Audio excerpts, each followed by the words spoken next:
is German engineering at its finest. Yes! Yep, that keyboard is toast. Goodbye! Breaking news, official statement. In response to trends in the gaming industry, as of 1st April 2027, Domino's UK will cease production of physical pizzas and will shift to production of digital pizzas only. Consumers will be able to download a full range of delicious pizza codes and, using the power of the imagination, enjoy them in an entirely virtual sense. Oh.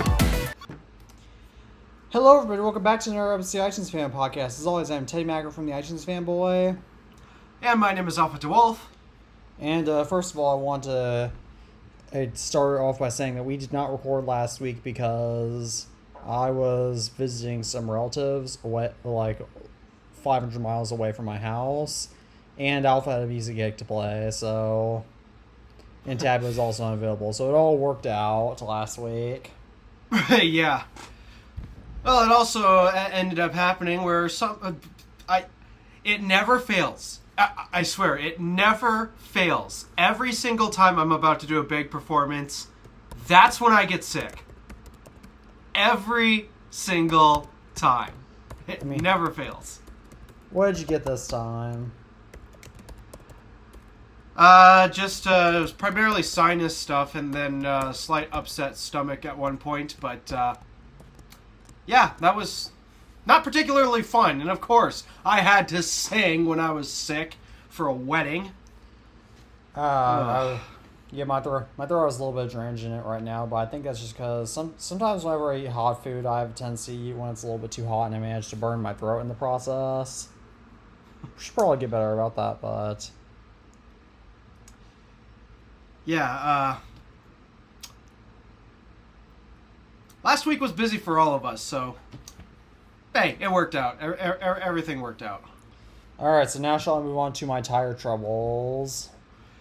Yeah. Was this happening on your way home from where you were 500 miles away, or totally unrelated? No, so this is totally unrelated. So I rode up or down to that place with my grandmother's car in her car. So my car was not affected by this. However, when I got back, it was on the 250th birthday of America. So I guess this is my punishment for driving a German car. I guess the Germans had decided that, sure, the Americans beat them twice, but they decided that they were still holding out for a third time. Imagine if on the 4th of July, every Land Rover and Jaguar just completely broke down. just despite the American people that own British cars. That would be, oh my gosh, that'd be hilarious. But yeah. So for context, so I went down to Jersey Mike's to go get some sandwiches, and all of a sudden when I was I heard this big tire go, I heard what sounded like there was a stick, because I was driving in an area with lots of sticks. So I thought it was just a stick under the car that I couldn't figure out. So I drove to Jersey Mike's, got my sandwiches, and then I figured the only way to get my dad to know what was to call him over Bluetooth. So I called him over Bluetooth, and he told me to pull over immediately. So I pulled over to Ace Hardware, broke down, and then I told the staff in there I broke down, got some birdseed for my grandmother because she wants some, and then I had to sit and wait there. And so luckily I was able to get one of my relatives to come. I was able to get my aunt to come pick me up. So I was able to get back to my grandmother's house, and then but then my dad went down there from where he lives, and he went to that Ace, and he discovered that apparently one of my tires' rims was completely shot. So he drove it to Walmart that's nearby, and they to their auto care center, which, or I don't know if you can call it an auto care center, but after what happened, they told my dad that because So basically, my car's tires have, on each one of the tires is a proprietary lug nut or key. Yes, I'm not talking about a... Yeah, I for reference, I initially thought he meant like hubcap or something. No, well, because the thing is, if you would expect anything to be, oh, let's make this difficult just for the sake of making it difficult, you'd think they'd make it painfully difficult to access the lug nuts by making this proprietary hubcap contraption. But nope. So there is literally one proprietary lug nut on every tire. That's supposedly to prevent theft, so that way thieves could supposedly not be able to get a proprietary key to remove the tires. However, so how do you change a tire then? So you don't need the key in order to take the tires off, though. So thieves could still easily access that. So basically, that is German engineering at its finest. Yes. So because Walmart didn't have the proprietary key, my dad had to go to Amazon, order one, and he was able to get down to that Walmart again yesterday, to go see what was going on. And Walmart hadn't tried anything. Mind you, had been sitting there for like 4 or 5 days, or let me see, Monday, Tuesday, like 3 days. I mean, they can't take the wheel off. What are they supposed to do? But then my dad gave them like the proprietary key lug nut, or the proprietary key to access the lug nuts, while he went to go do some shopping. When he got back, Walmart didn't try anything. The staff there didn't do anything, so he finally said enough. So they had to order tires too, so he just got in a spare. So he drove up to another tire place, and that guy had a master key that you could use to access the proprietary lug nuts, which master keys cost like $1,000, so only mechanic shops really have them. So it turns out I could have gotten my car back the same day, but I didn't. But what I discovered was the root cause of this was, remember that car wash incident? Where I took it on the one off the track. So that caused the front end to get misaligned, which of course that puts a lot more wear on the tires. So now I do have to get the front end realigned now. Oh gosh. So to be clear, what was it, the rubber or was it the metal that cracked? Like the rubber was coming off the metal. Like the tire was bald. And it was the front driver tire, I believe. But yeah, no, it looked total. But I pulled over and checked it like 3 times on my way, and it looked everything looked totally normal. And so I think it was when finally my dad got to it, because my dad got to it a little bit later after I left, and I think it was when he got to it that started. My dad said, "I don't know how you didn't see it," even though I'm pretty sure just like when tires go like that, they go like it's so hard to tell, but that happened, and I found. Usually when a tire goes, you find out real quick. Yeah, but I didn't find that out immediately because of the way it went. But that's a side point. But turns out I'm not done with my tire troubles yet, because I just checked my bicycle because we're fixing to get rain in 2 hours, and its rear tire. It felt like it lost a little bit of air, like maybe it could use a little bit of maintenance. But since I got back from my trip to Europe, but now I just went to go put it up because it's about to rain, and there's a hole, like the cloth is coming out of that metal, so I now have to get my bike tire fixed too. I'd rather that problem over a car tire. Yeah, same, because at least I can live without my bike. I'd rather not live without my bike, but at least I can live without my bike. I can't really live without my car. Yeah. And I'm so grateful that this happened during the summer vacation, not the school year. Yeah. Out of curiosity, does your car have a spare tire? It does now. Okay. But it doesn't have like a dedicated spare tire slot, I don't think. Or maybe it does. I don't know if it has a dedicated spare tire slot or not, but Where do my you car, keep it? in the trunk, like just out in the open trunk. But I don't.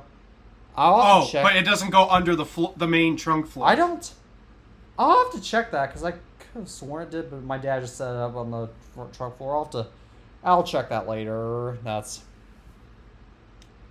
But yeah, no, I do have a spare donut on, but I guess the big takeaway from all this is to not go to one of those car washes with a track on it. No, seriously, dude, you got screwed so hard. Yeah, because I really did, because now I gotta go. Luckily, this is what luckily, front end alignment should be straightforward for a German car, but well, this is the Germans. They find a way to make everything more difficult just for the sake of making it more difficult. So I think it should be. My dad said it should be able to be done at a local shop, but yeah, and just FYI, nah, and I'm still not, and for reasons I'm not able to, and I can't get my Tesla quite yet. So, and my speaker, I bet you really wish you had it right now. Oh yeah. Yeah, and my car speakers are starting to blow too, so they're on their way out too, so Yep, I'm still dealing with rattle rattle clunk in the back of my GMC. So I have the pipe. I just have to put it on. Yeah. The problem is I did a little research to see what's involved with that, and yeah, I gotta cut it. I literally have to cut the pipe. Yeah, currently we can't really afford to get a Tesla right now, which is how come I'm still stuck with my car, but yeah. The sad thing is, if this happened to the Tesla, the experience would have been even worse. Yeah, I'm so glad it happened in my car, to be honest. Yeah, I mean, the reason why I say that is because you really have to be careful when working on a Tesla. For one, if I recall, there are only 4 points on the car that in total where it is safe to lift up on, because you don't want to lift up on the battery pack, because if that goes through and that punctures, well, you're in for a lovely surprise. So you have to make sure you either have a lift that can lift up the car by those 4 points, or when you jack it up, just make sure you know where you're jacking. And then on top of that, dude, getting tires for Teslas is not easy.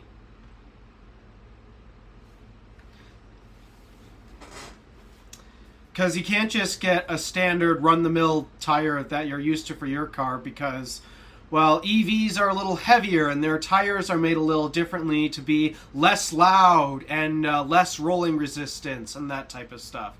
And so, yeah, getting tires for a Tesla can be a bit of a challenge.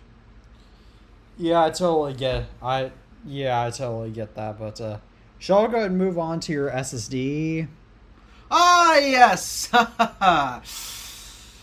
The Windows 11 SSD problem strikes again, and I think I finally figured out why it's doing it.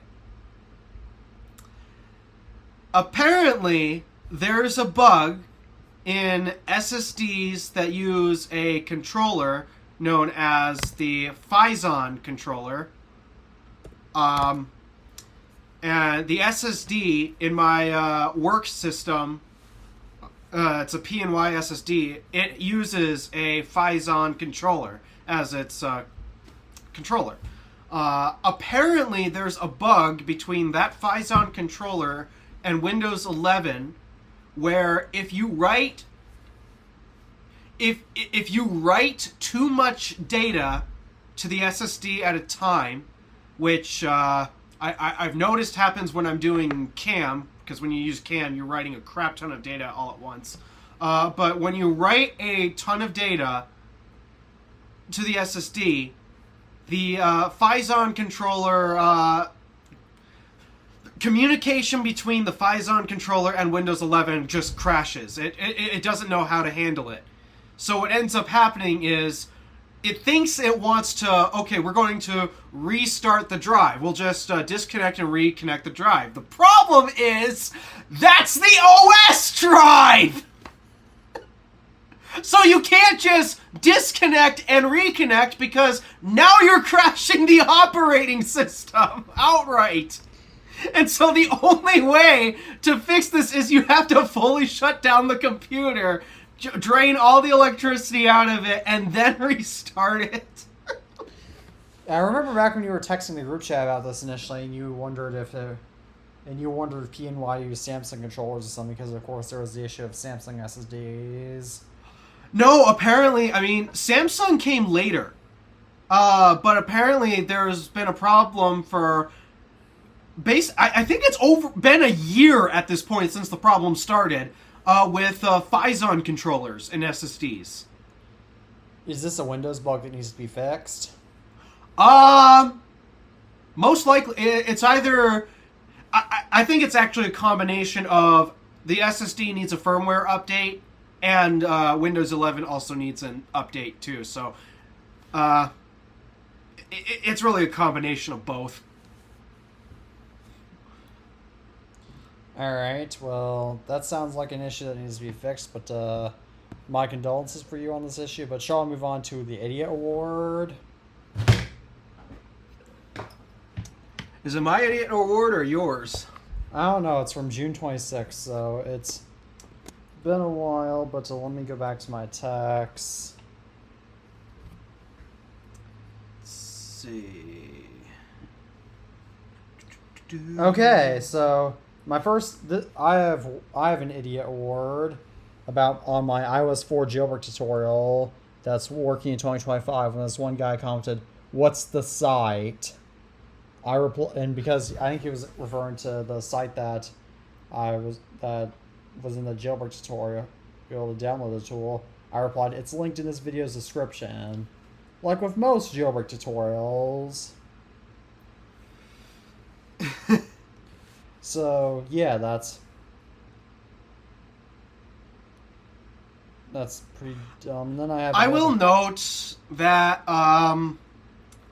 with the current YouTube UI, they do make it a little more difficult to see where the description is and the comment section. So it's not as easy to find these days, but I mean, it's still not that hard, but no, it's not. Oh, and it turns out I have an Idiot Award too. So this my second Idiot Award is that. So this is a reply from my community post about, at the current rate of the RAM shortage, gold will someday become cheaper than RAM. And then I reply, and then this guy commented, "It's in a watt. Also a good thing that this shortage is happening because people with a computer hobby get more free time." And I replied, "How do people with hobbies for computing get more free time? Because of the shortage, I cannot easily afford to upgrade some of my older computer's RAM and hard drives." Yeah, that's a bad comment. That's a really bad comment. And what the heck? You have one too on your WWDC video. Oh, what's going on? Whoa, whoa, whoa, whoa, whoa, whoa. What are we doing? What are we doing? What are we doing?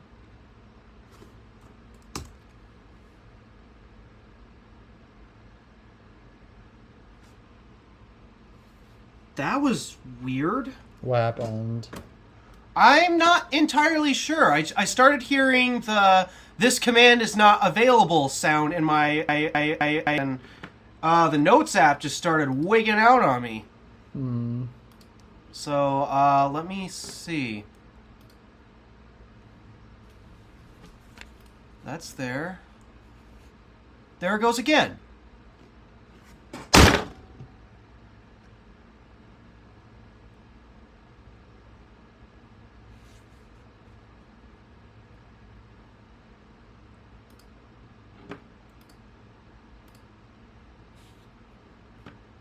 That is just bizarre.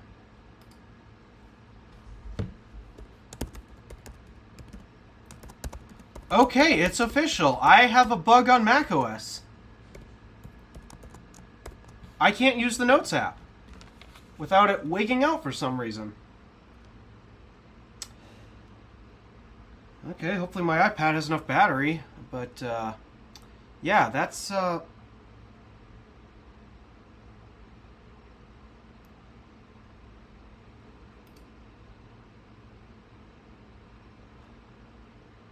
Give me a minute. I'm going to restart my computer. Something weird's going on.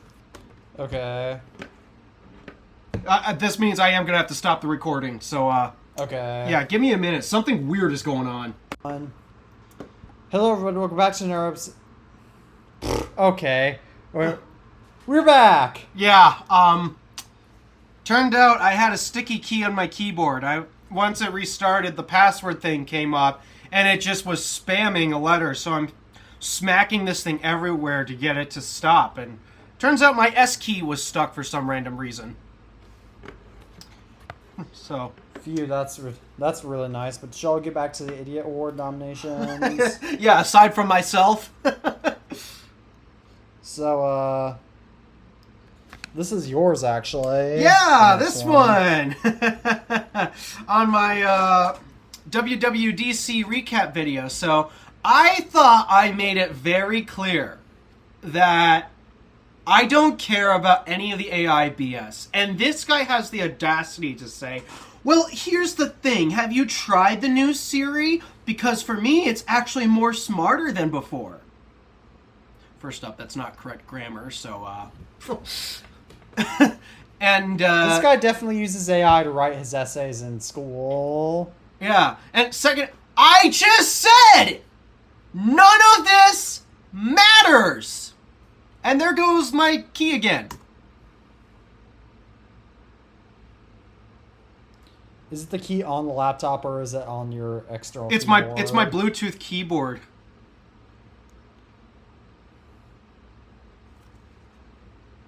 Yeah, it might be time to retire this thing. I've had this keyboard for so long. But, yeah, it's typing in S's for some reason.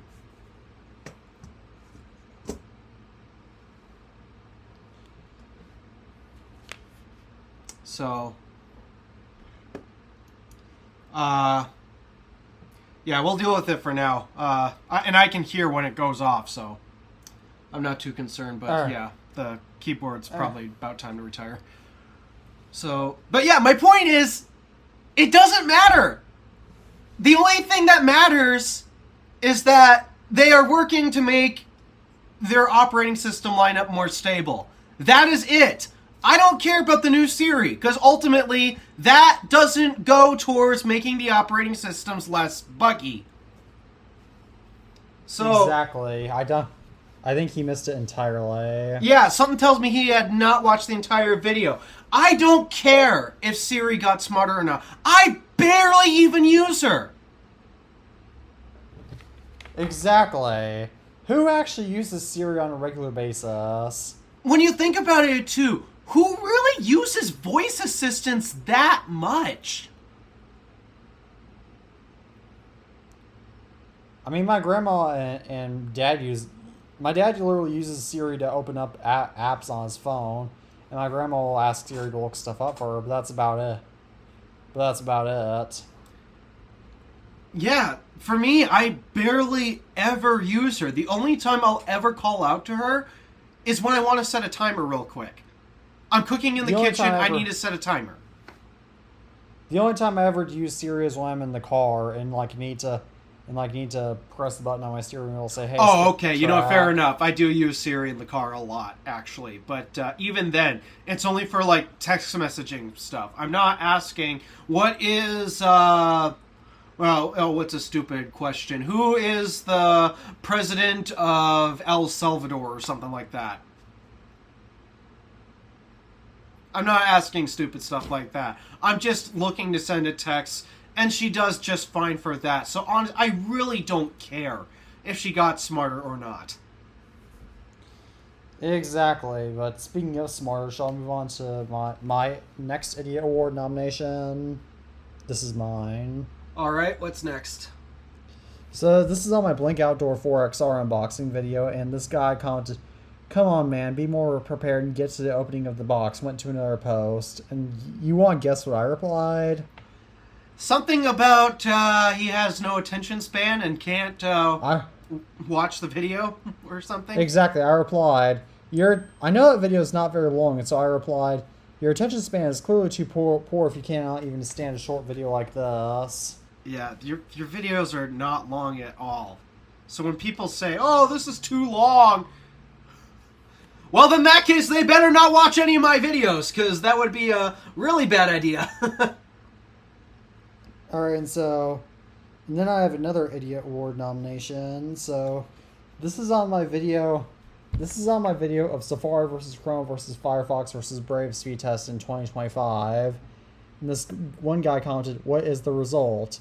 And I replied, "Watch the video to find out," because, I give the results in the video. Yeah, this one, yeah. And this guy replied, "I watched the video, of course, so what's the result?" I replied, "The result is given in the video." And he replied, "Where? I think you do not know the result as well." I replied, "I stated it in the video, and if you cannot see it, that's your problem." No more replies after that.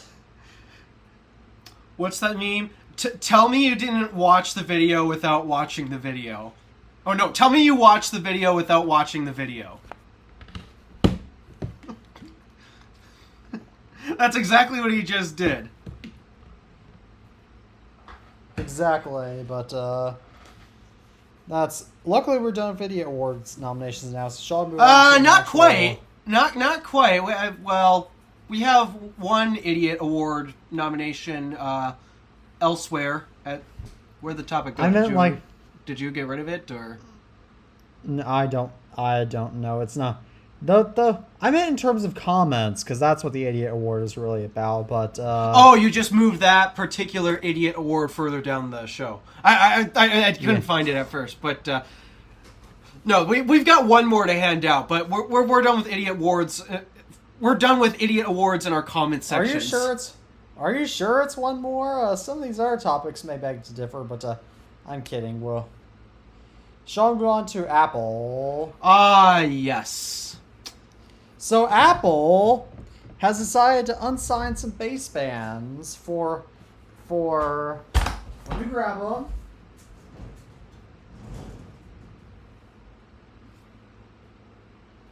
The CDMA iPhone 4.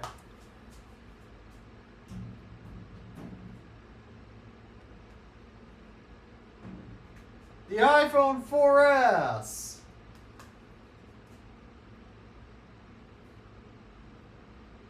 Gosh, these piles are huge. The iPhone 5.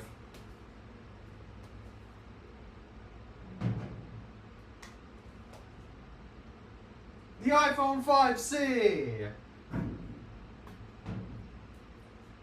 And the cellular variants of the iPad Mini 1. iPad 4,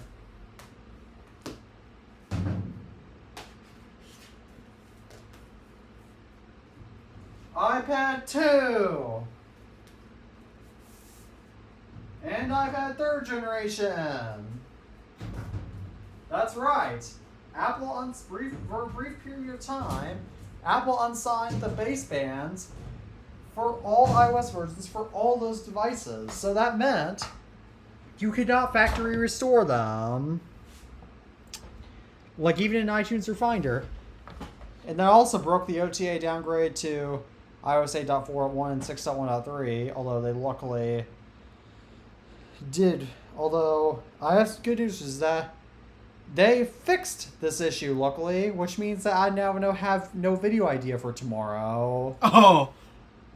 Well, you could just make a video on the general events that, hey, this happened or something like that. I don't know.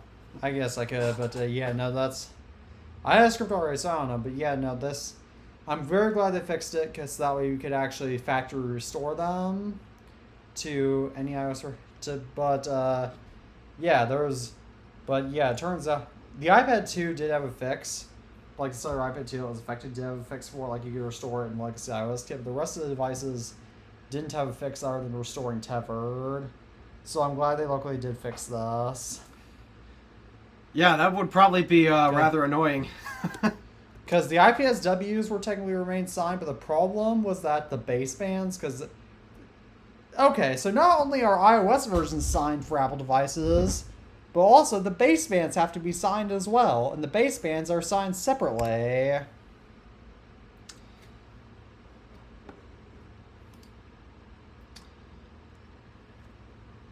So that resulted in that catastrophe that luckily they fixed. Yeah, that's pretty bizarre. I'm surprised they fixed it, honestly, because it's all old devices. But yeah, you would have thought that Apple just straight up would not care. Because they've always been the company that never really relics in the past. They're always pushing forward, trying to work on the next thing. And like the iPhone 6s and the iOS 9, that hasn't been activatable in years. And there's still the A5 activation issue, I'm pretty sure now. But luckily, so I'm still not Apple's able to fix this issue. Like they actually did it. But, I mean, given that they... oh, yeah, AirDrop still works on Android. They never publicly announced that. Yeah, I'm still baffled that they haven't fixed that, and it just makes me wonder at this point if they just even care or not. Yeah, because I mean they probably. I mean, it seems like they care a little bit because they did revert back this, but it makes you wonder. Well, on one hand, I don't think I'm going to complain too much because. As the only iPhone user in the family, it'd be nice to be able to share photos with my family without always having to rely on internet or cellular. So, be nice to have some kind of AirDrop or quick share functionality. Just needs to be legal this time. Yeah, that's the thing. That's the one thing that I'm still unsure about, but Shall we move on? Speaking of legal, shall we move on to America's official catastrophe? Ah, yes! This is the idiot award that I wanted to discuss.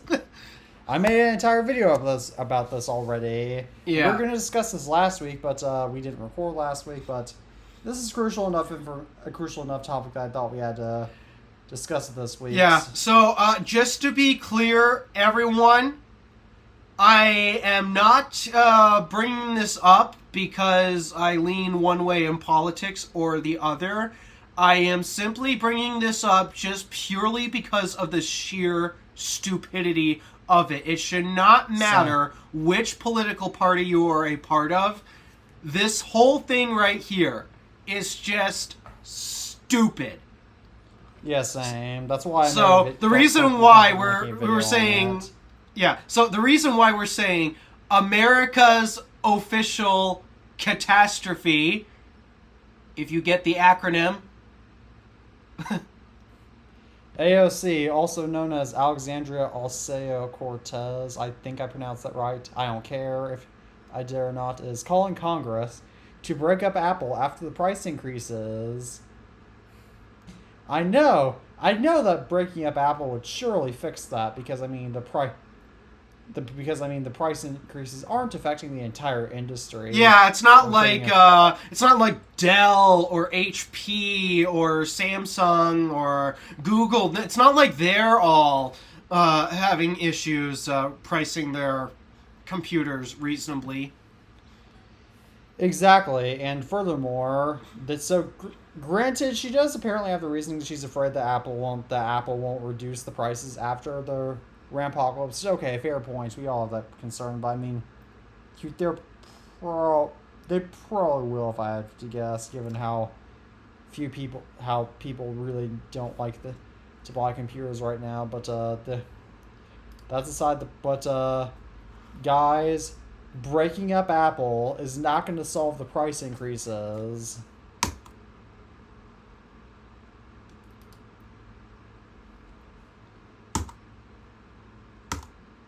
And furthermore, how would they break up Apple?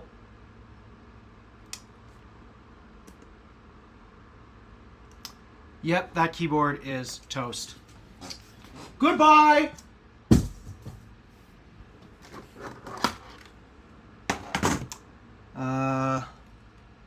Is that plugged in there? No, it is not. Okay, I'm swapping keyboards. Where's the... Are you going to have to swap it for a Windows keyboard? Yeah, I don't have any other... Oh, no, I do have another Mac keyboard. One sec.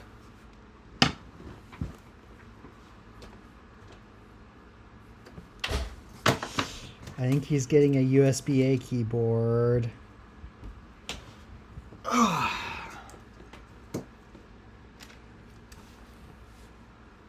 think a dongle is going to be necessary. Well, this one's wired.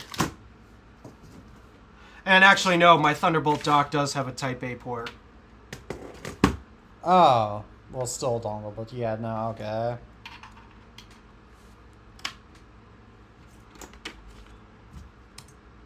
Alright. There, I have a new keyboard. So now we can scroll back up to our topics list, and hey, there it is! Okay. Though, yeah, I'm gonna need to get a new keyboard. You've had that old keyboard for quite a while. I've had that thing for... 6 years, I think. I'm not gonna say it because I know exactly what the internet's gonna do. I hate that stupid meme!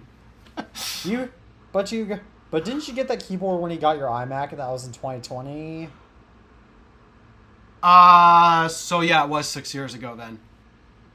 Yeah, it was not the other number. Yeah, so, Which, that meme has died down, so, luckily, so... I wish I could say that were true, because as far as I can see, it has not.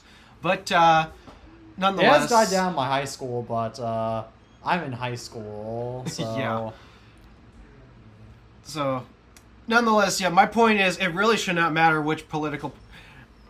Honestly, I really don't care for anybody in politics in any party. I really don't. I can make fun of everyone in the government. And that includes AOC. But, shall I move on yeah, to some topics this less is just controversial? Stupid. This is just stupid on so many levels. But, actually, I should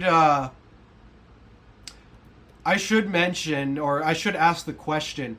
Do you think, once the Rampocalypse is over, and once Apple's contracts get refreshed, do you think they might bring the pricing back down?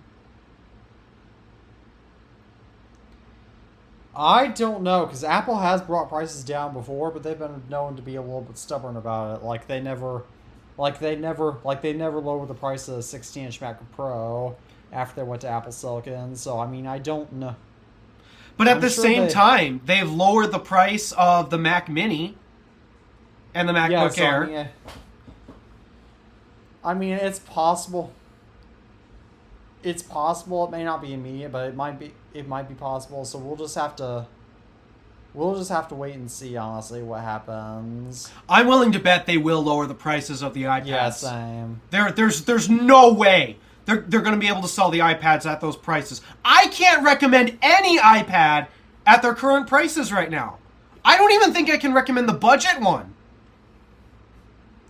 Yes. Oh, my school district is buying new iPads, actually. Like, right now. Hopefully they bought them before. That's some poor timing. Oh my gosh, hopefully they got them bought before. Oh.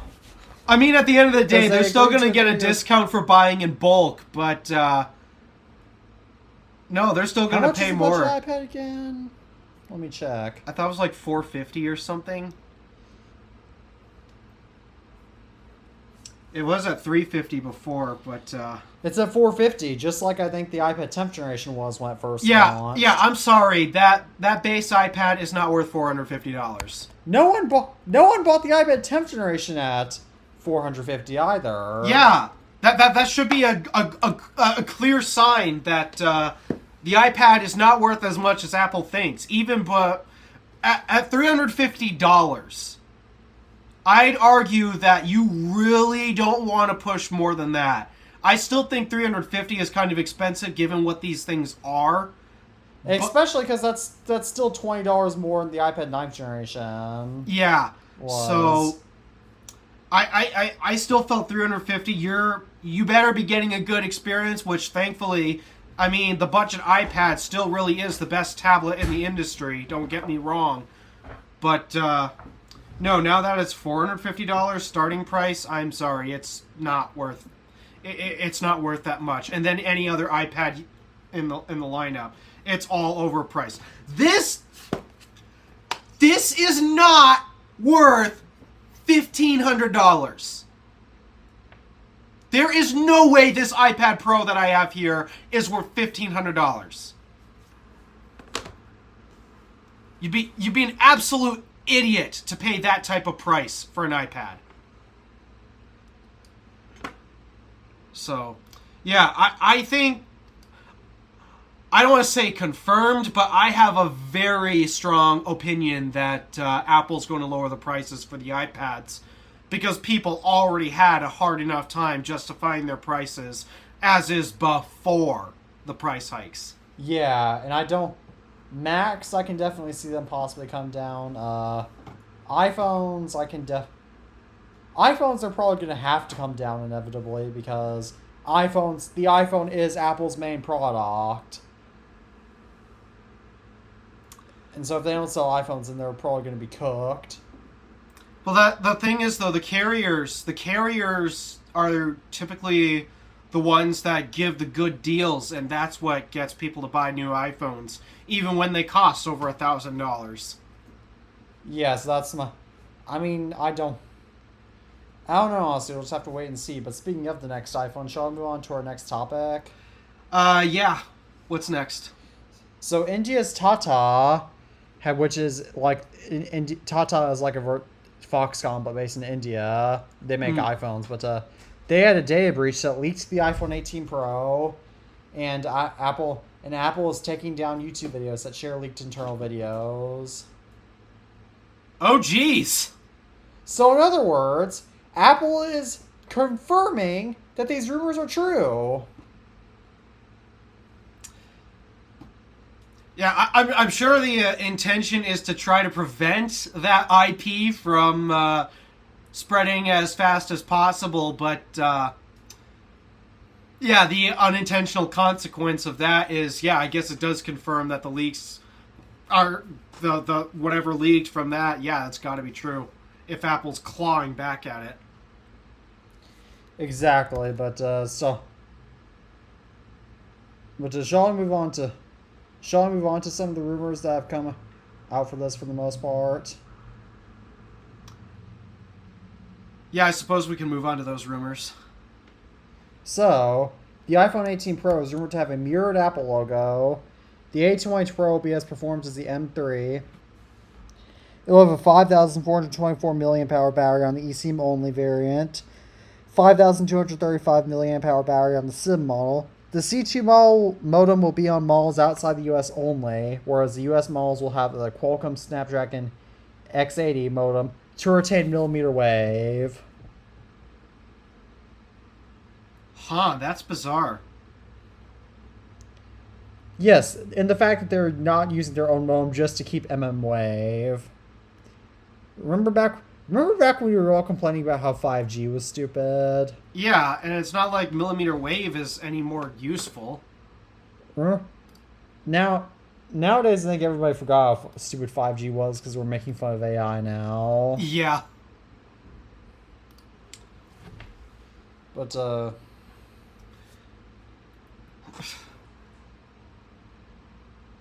Wow.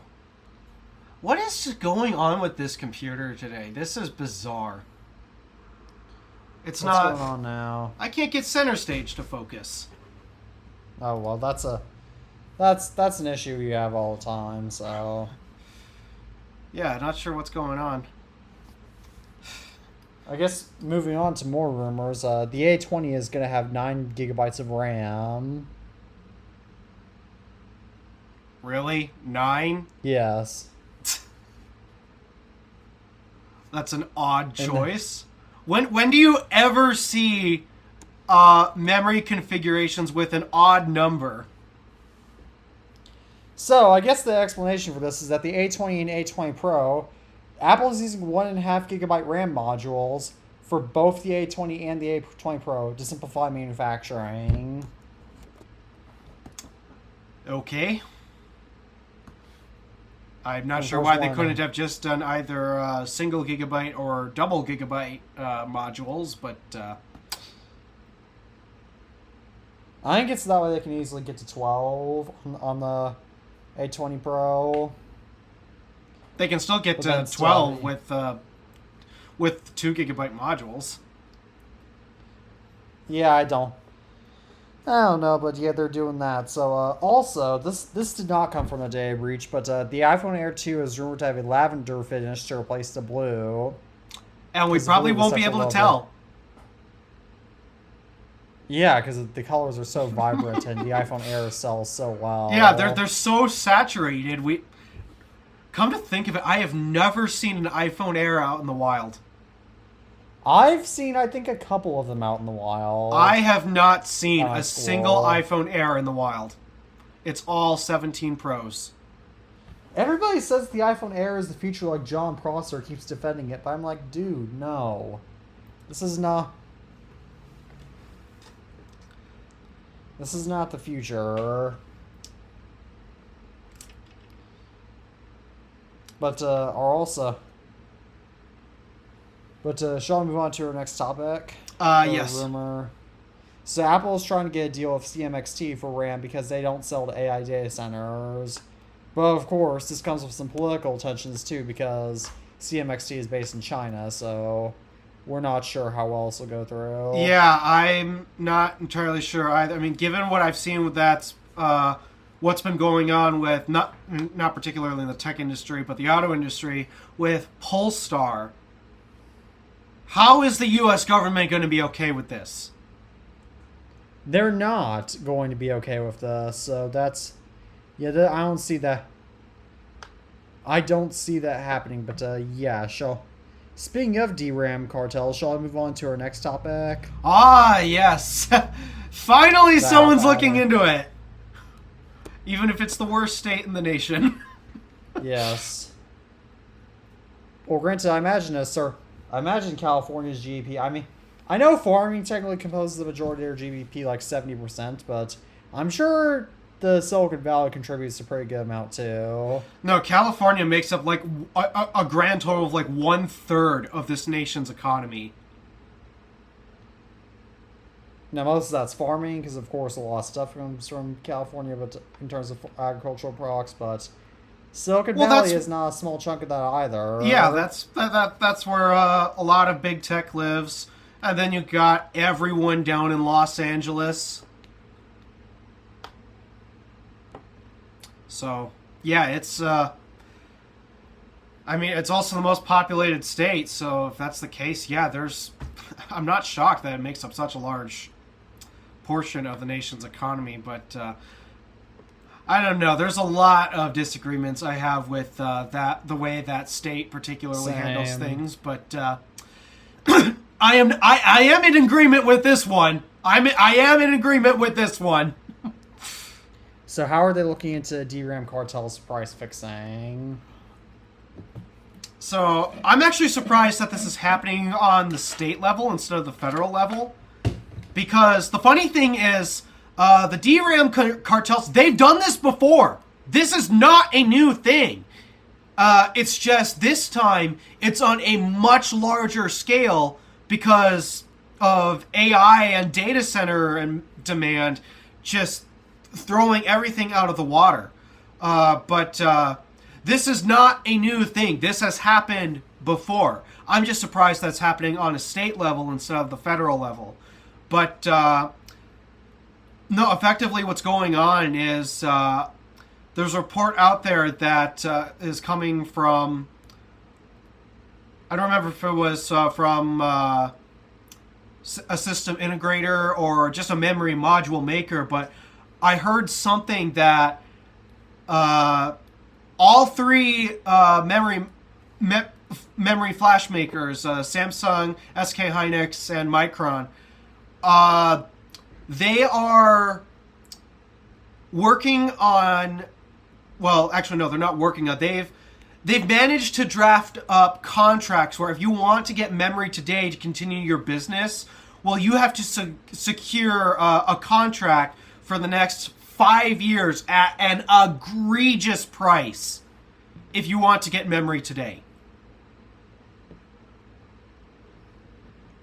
Now, you know RAM is not going to be worth that much as much as it is now 5 years. Yeah. Now. But that's the point. They're price fixing. They're not doing it to us, the consumer. They are doing it to the actual companies that turn it into something that the consumer can use.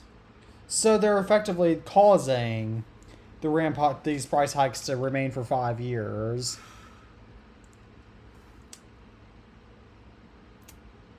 No, what they're actually just going to make it worse. They're actually just making it worse.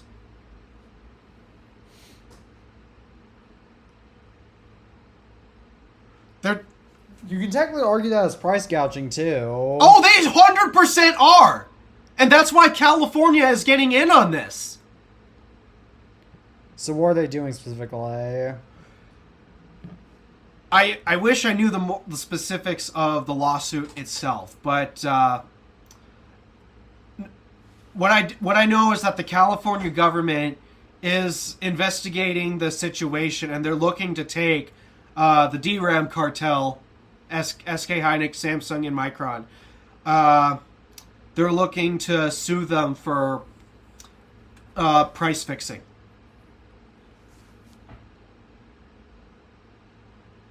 My neighbors across the street, a little boy there just took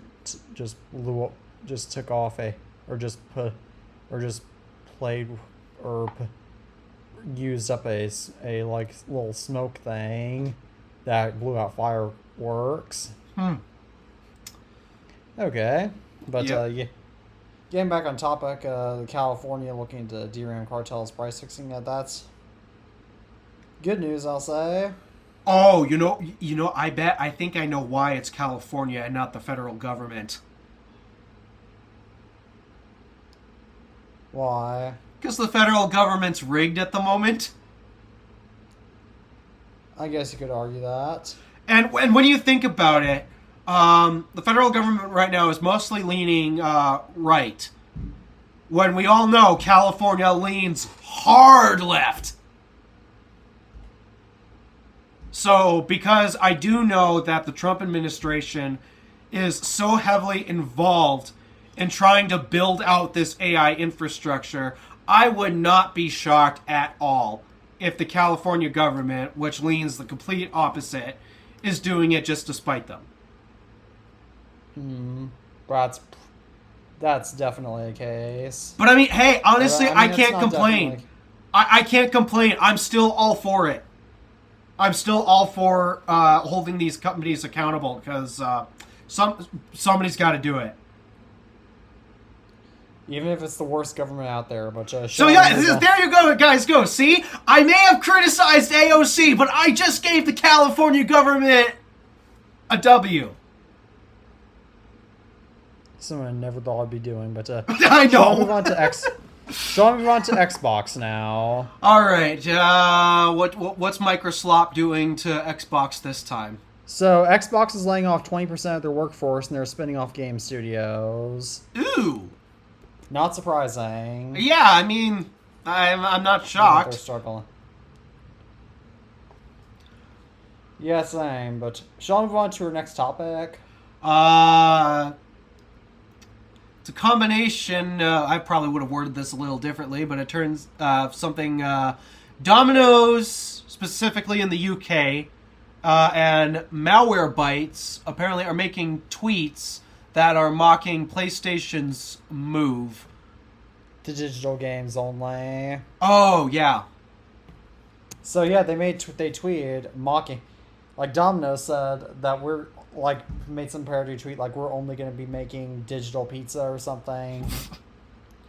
And the Malwarebytes, and then Malwarebytes said let me look back at the tweet specifically.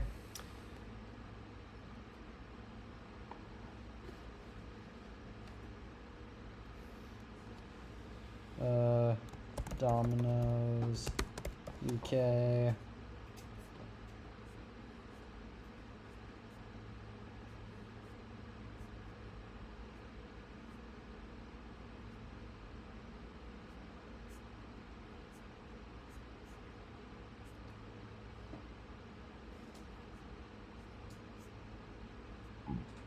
Breaking news, official statement. In response to trends in the gaming industry, as of 1st April 2027, Domino's UK will cease production of physical pizzas and will shift to production of digital pizzas only.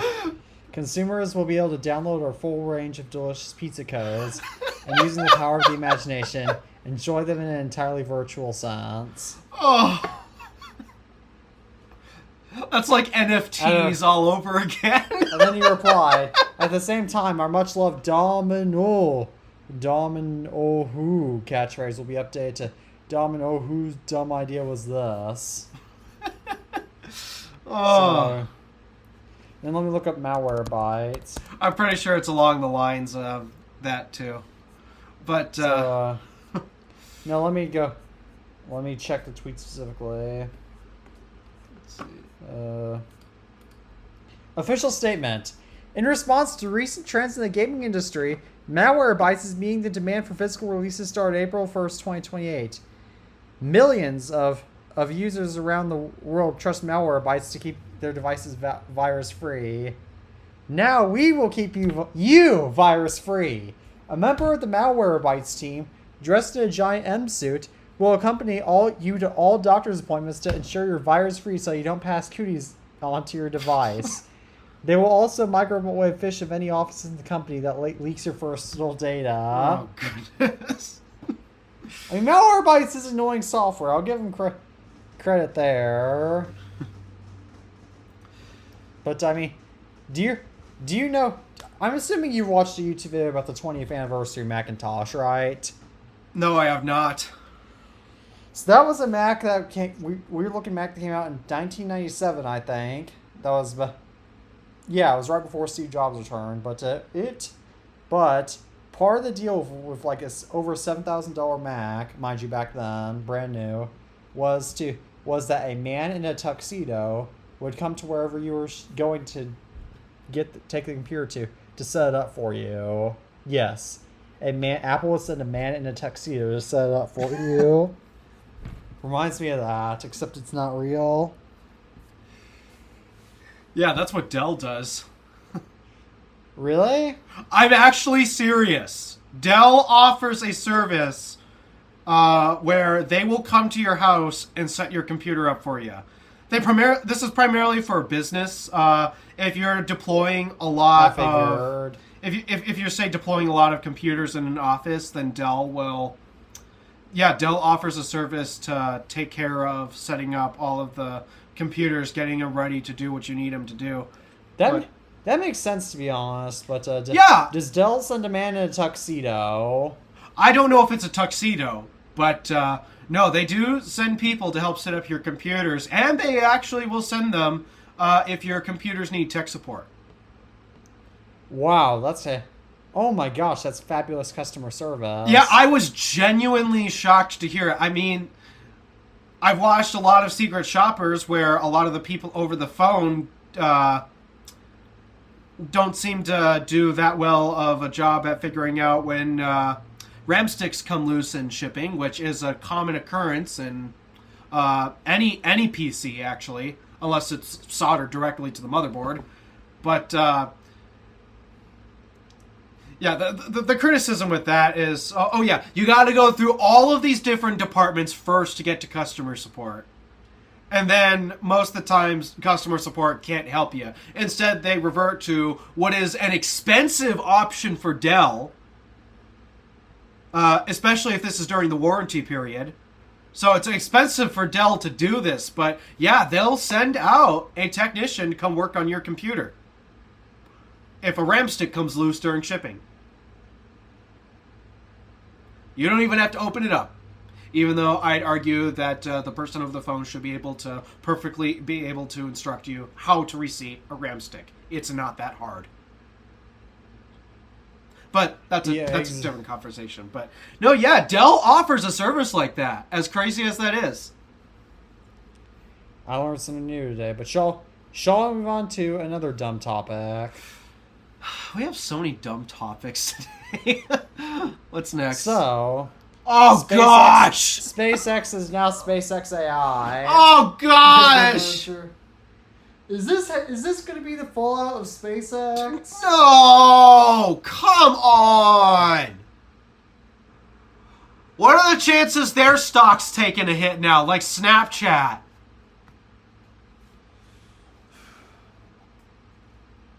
My dad was actually able to buy some SpaceX AI stock and was able to sell it for higher than what he paid for it.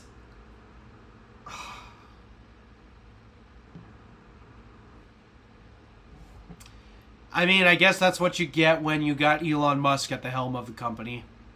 Exactly, but I mean, yeah, it's I mean, it's the only reason why Grok has such a high valuation is because it's used by crypto investors, and of course, they're stock investors. They value their software heavily and don't know anything about technology.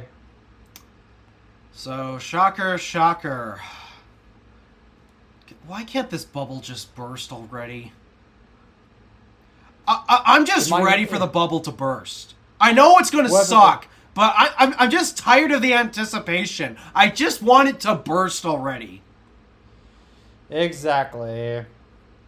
Hopefully SpaceX will be able to survive after this, now this mess has happened. Well, they're doing better than Blue Origin and NASA right now. So far, they've got the best tech in the industry. So I would not be shocked if they come out very well from the whole thing. But because rockets built, or I mean, Starlink is a very profitable business. So I mean, SpaceX will probably be okay, but it'll just hurt maybe a little bit. But shall I move on to our next topic about Fiat, which is actually our last topic? Oh, this thing. I actually haven't looked too much into it. So this is the Fiat Topplino EV, which, let me look up all the specs on it. It's hilariously bad. I mean, it's a Fiat. Of course it is. Does Fiat make anything good? Fiat Topo no EV. Okay, so the starting price is $13,995. The range is 46 miles. It has a 5 kilowatt hour battery, a top speed of 25 miles per hour, an 8 horsepower motor.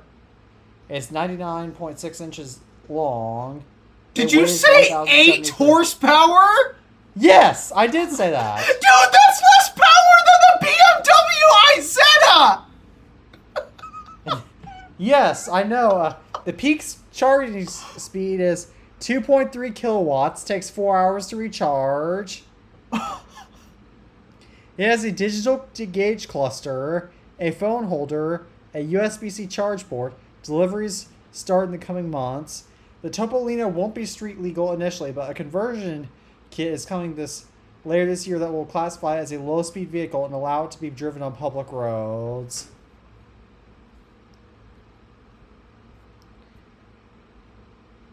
Who is going to buy this? This is... At least if that BMW, at least you could argue that was made before interstates became very and freeways became very common. Nowadays, you can't drive that. I can't even drive that thing in most residential neighborhoods if its top speed is 25. This is worse than the BMW Isetta! And the Isetta couldn't even go up a hill!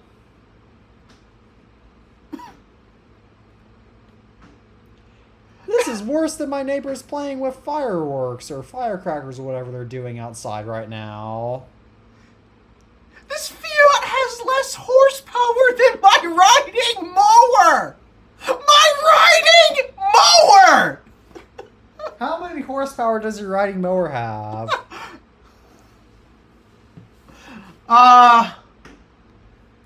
20? Oh my gosh.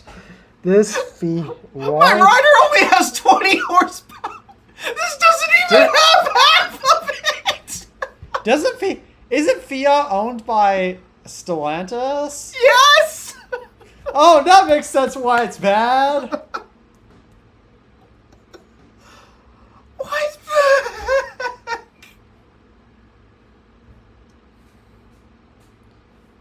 In other news, we're out of topics. And I thought the Isetta was so underpowered with its whopping 12 to 13 horsepower, and this has less than that.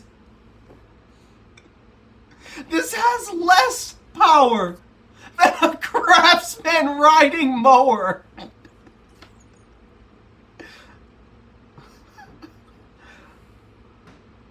Oh, why would you buy this hunk of Why would you buy a Fiat, period? You can buy my car for less money than that.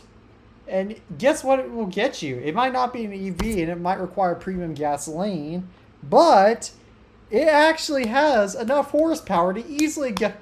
You could easily take that thing over 100 miles an hour if you want to. Or you could go the route I went a couple months ago and buy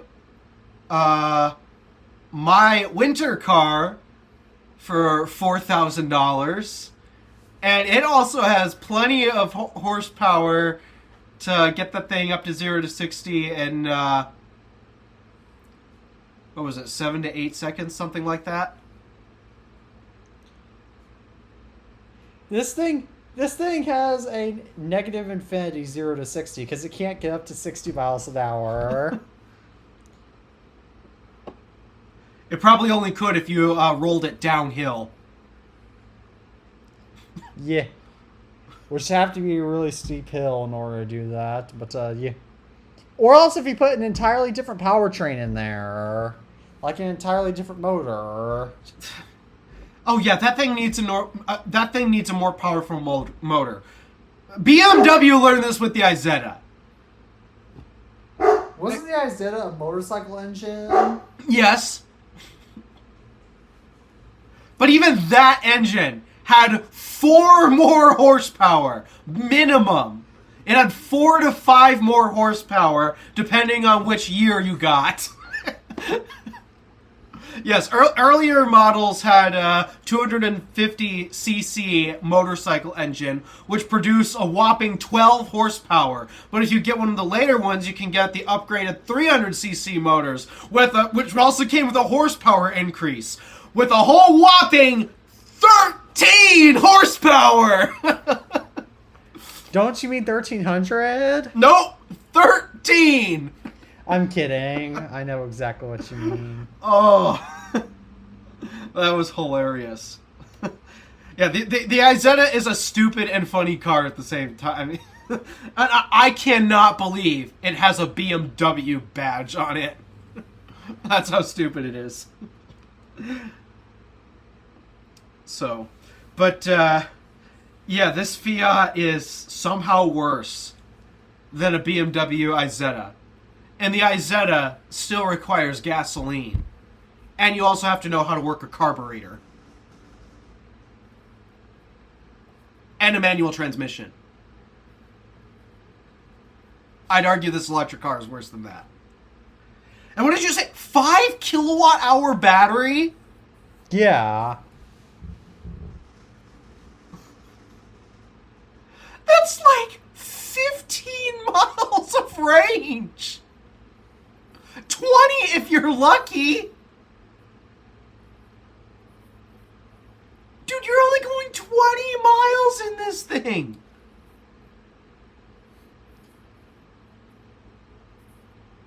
That's not even enough to get me to work. That's enough to get me to school and back. That's not even enough to get me to my grandma's house. That is enough to get me to my school and back, but I would have to charge every day.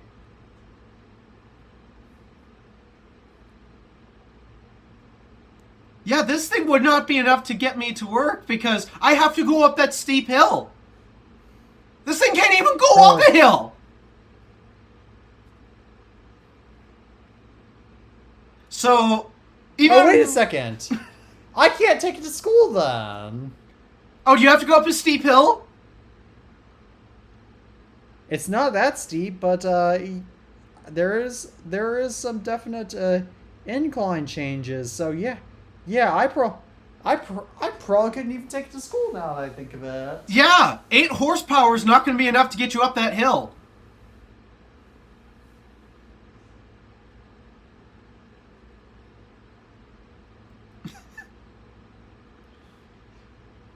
Just walk at that point. Just walk if you're gonna buy this EV. Just bike.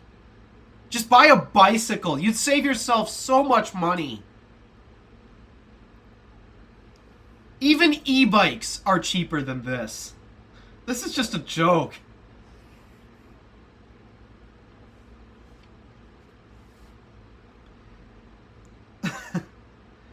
Yeah, I don't know what the deal with Stellantis and... I don't know what the deal with Stellantis is, but it is impossible for me to be able to recommend any of their products to anyone. They're probably on their way out. I cannot, in good conscience, tell anyone to buy a Stellantis product. Because... Well, I mean, let's break them down by brands, because we're out of topics at this point. Let's break them down by their brands. Let's start with Chrysler. What does Chrysler have other than America's least favorite type of vehicle? Nothing. Precisely. All Chrysler has is the Pacifica. Which somehow, it recently got refreshed, but my goodness, they keep making it uglier and uglier. Oh, I missed that first. I missed the initial Pacifica. That actually looks like a nice minivan. But the problem is it's Chrysler reliability. And people buy minivans because they want reliability. Well, Chrysler doesn't have it. So, nor does Chrysler have the quality. So, okay, let's go to Dodge. We've got the Durango, which is... The equivalent of if Apple hasn't refreshed the iPhone since the iPhone 4S. Yeah, that... I think that vehicle's like 16 years old. 2011. So, it's actually 15, but... It's still old. Wait a second. Was it last redesigned in 2010 or 2011? Either. I actually don't remember. It was either 2010 or 2011. Let me look it up, because, oh my god. When was the Dodge Durango last redesigned?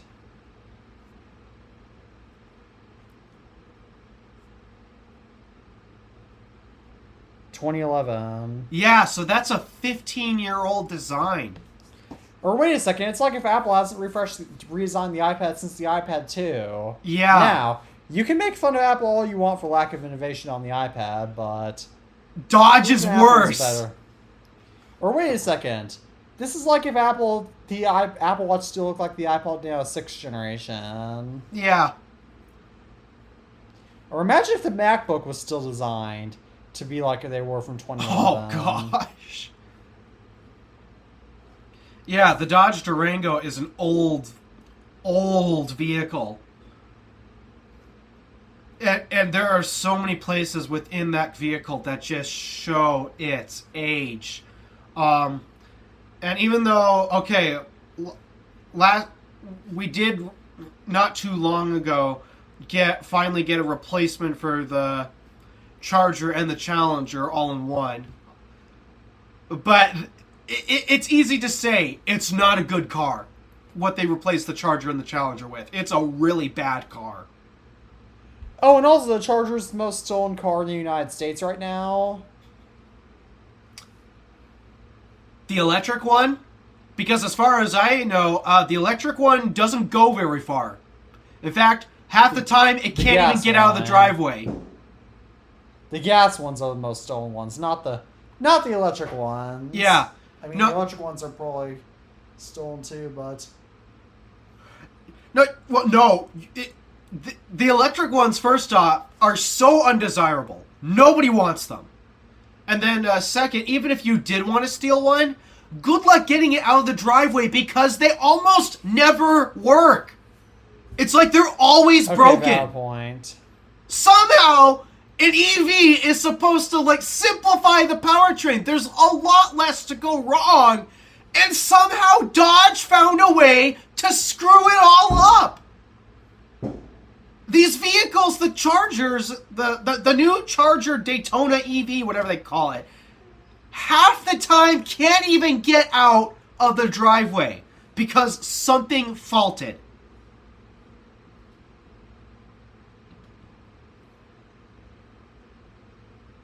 That's like, why even own the car? If you can't even depend on it to leave that driveway. So, yeah, that's a bad car. I don't know much about the Ram trucks. They're just oversized like the rest of the pickup trucks. That is true. And they don't sell the Dakota anymore. That too. So, that and it's still Chrysler reliability. You just can't depend on it. So, should I bring up the more luxury brands like Maserati? Yes, that is under Stellantis. Oh my god. Yeah, people have finally learned that Maseratis, they are not good cars anymore. Maserati hasn't built a good car in so long.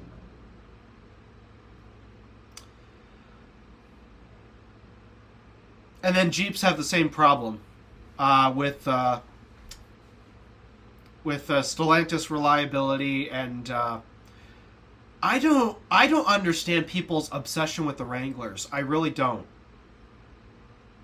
I don't either.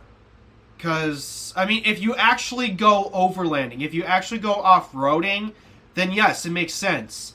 And I do have some family members that legitimately do hardcore Jeeping, where they are way off the pavement on some challenging terrain. I do have a few family members that actually do it for the sport. You mean they went when they're where the blacktop ends? Yep. Get it? Yes. That's a Keith Urban song. Yep. But then I have another family member that owns a Jeep Wrangler. And she claimed, she's going to get into the off-roading and the adventuring and all that. Oh my gosh. The only time this vehicle has ever left pavement is just her own driveway.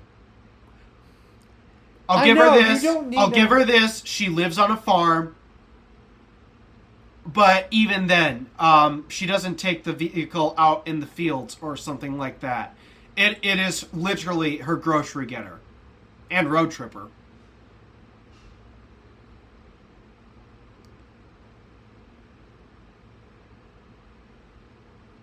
And what about those dumb ducks that people get for their Jeeps?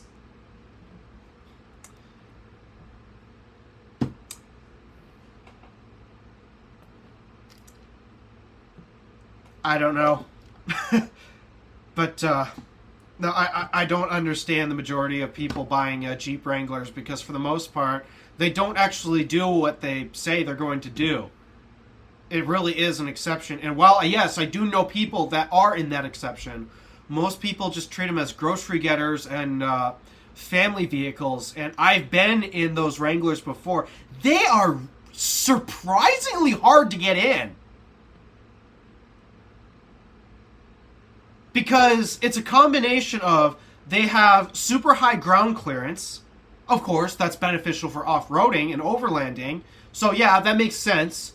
But then at the same time, and I think this has to do with trying to lower the center of gravity, the roof is actually fairly low compared to most SUVs. And so when you get in, you're stepping in high, but then you really have to shimmy your head to get in because the roof line is so low.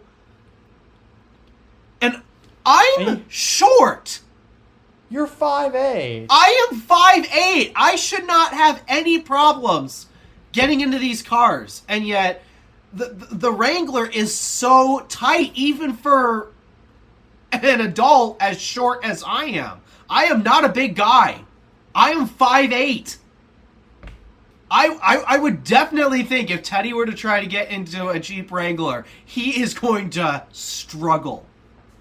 Oh, I sometimes hit my own. I sometimes accidentally bonk my head when I get into my own car. Yeah.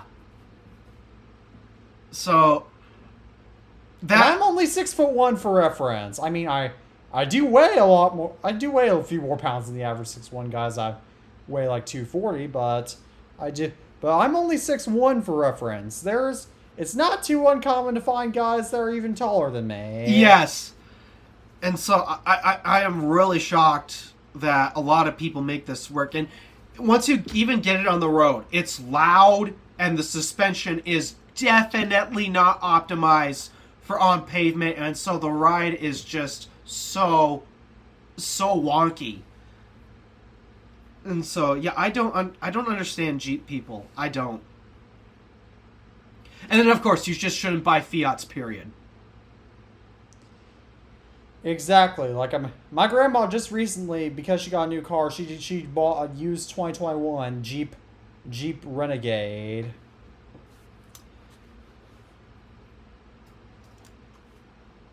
I advised her not to buy a Chrysler vehicle. Yeah, they're not good with reliability. The people who buy Stellantis products, FCA products, the people who buy them do not believe in car reliability. They believe a car is always supposed to be broken. I mean, granted, my grandma hasn't had that many issues in her Jeep Renegade, but I think she still had some. And even then, like their luxury vehicles, their interiors do not age well. Oh my! They just fall apart. Like the Grand Wagoneer. Want to talk about how horrible that is? There's still some plastic inside that thing. Yeah.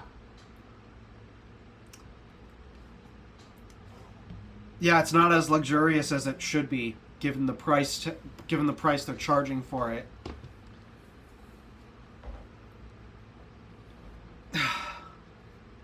And then there's their philosophy that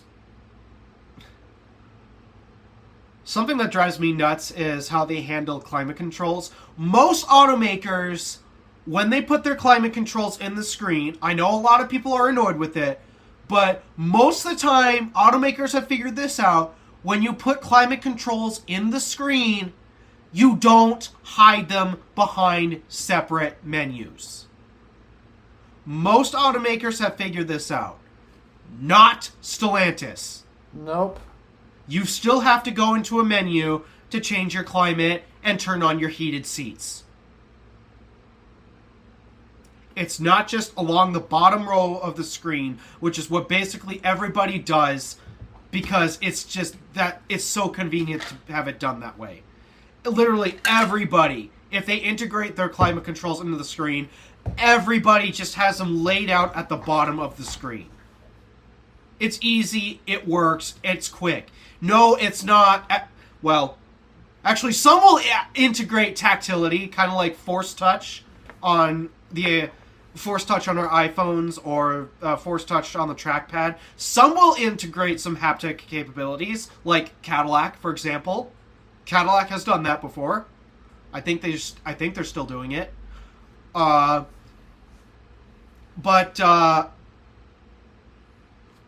Yeah, you may lose the tactility of a physical button, but they're still in sight, easy to reach.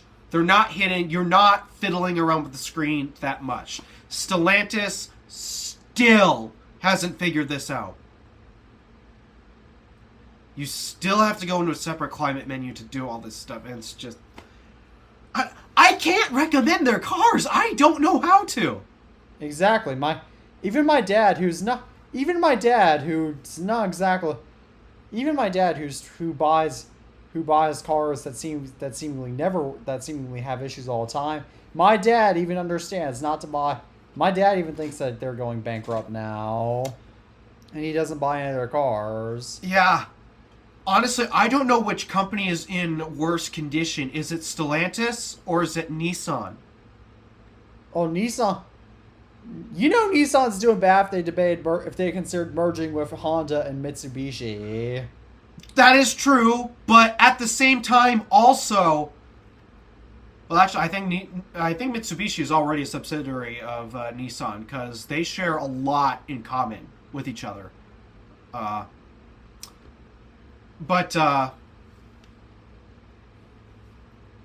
was I? Oh yeah, but at least Nissan has recently updated their lineup, even in the Infiniti sub brand, their luxury brand. They've recently refreshed their products. What has Stellantis done?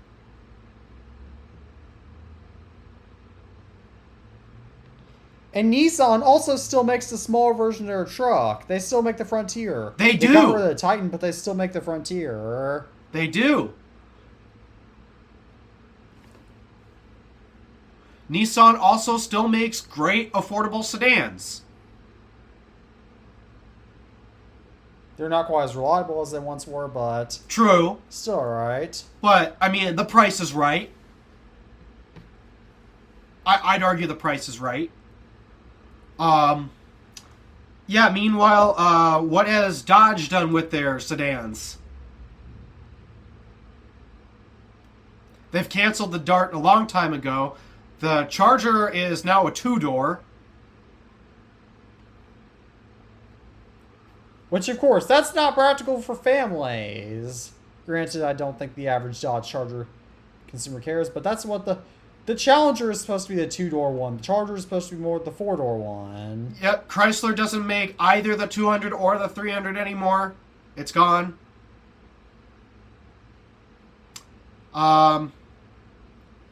No, yeah, Nissan's line, even though, yes, Nissan is struggling financially,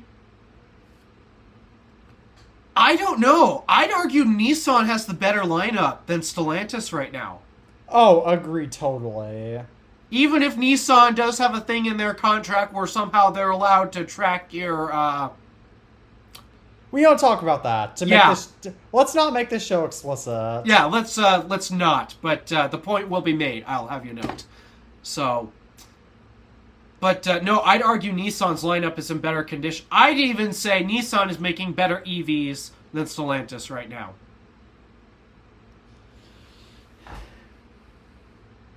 I'd say even Toyota's doing better than... I'd say all the Japanese companies are doing better than Stellantis. Yeah.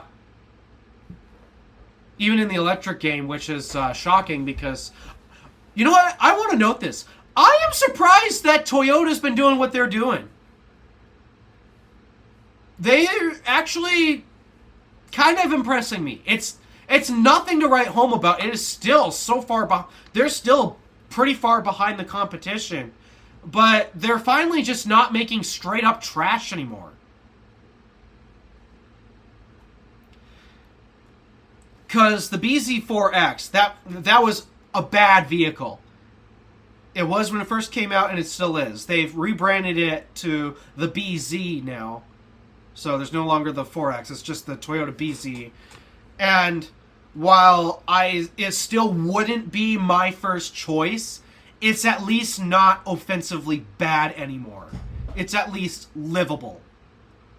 And the same goes for the Subaru Solterra. And I think the Lexus RZ got a refresh. And actually, Lexus had recently launched the... Is it the ES? I think it's the ES.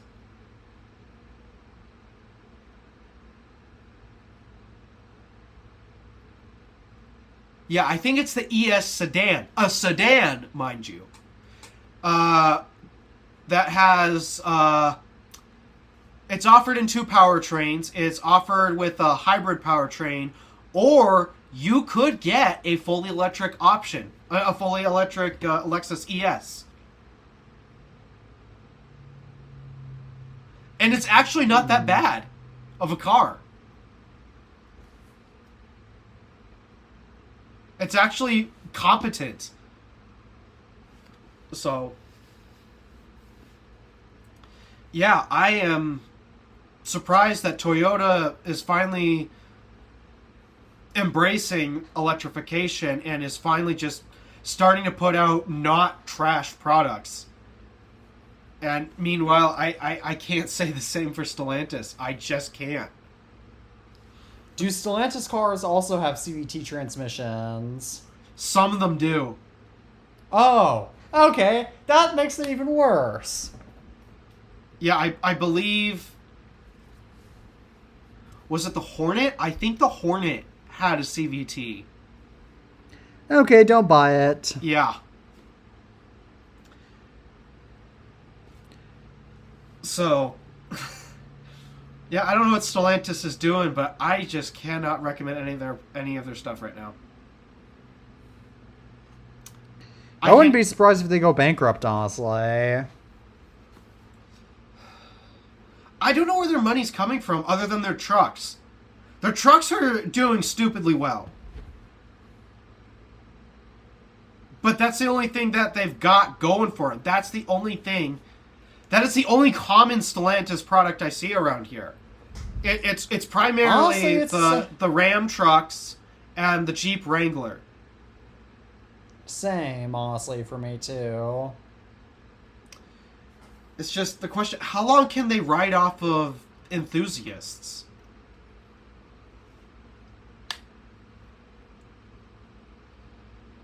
I don't know.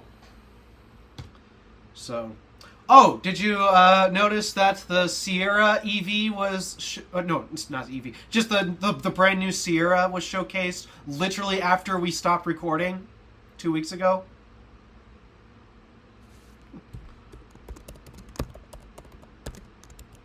I think we... Alright, what's this Sierra EV all about? Not the EV, just the next gen Sierra. Oh, I'm not. Oh, I'm not surprised. Yeah. What's this new Sierra about? It looks a lot like the electric version. When you look at the images, it looks a lot like the electric version. Just it actually has a grille this time. And they decided to. So remember when we discussed the passenger screen debacle, the whole thing going on with the Silverado? Yes. The Sierra is taking it one step further, particularly with the Denali trim, and motorizing said passenger screen. So you can tuck it away when you're not using it. I think that display is going to be tucked in for a while. Yeah. I don't think that thing's going to show up that much.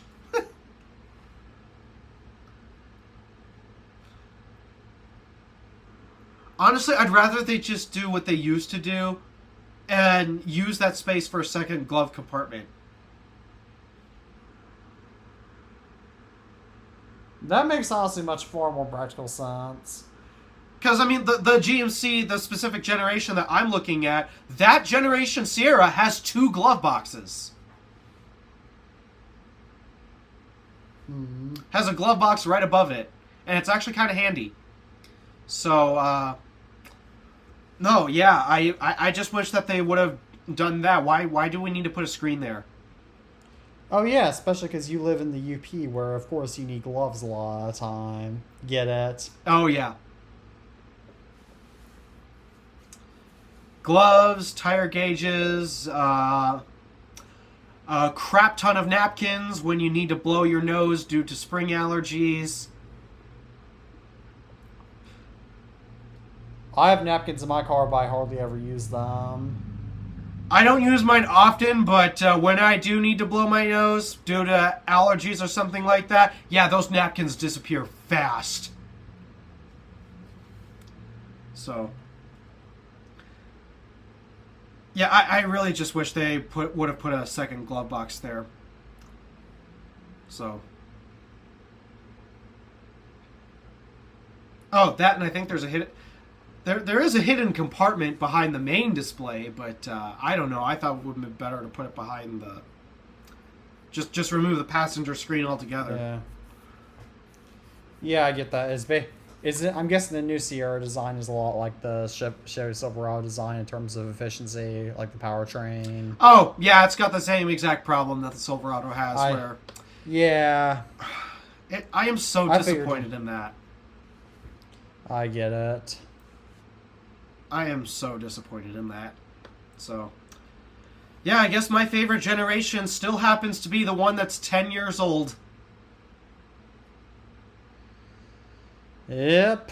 Well, what else shall we talk about since we still have 30 minutes left? Technically 31. I'm not sure if I have a video idea for tomorrow. I might do it on like that instant and just update it. I don't know. Whew.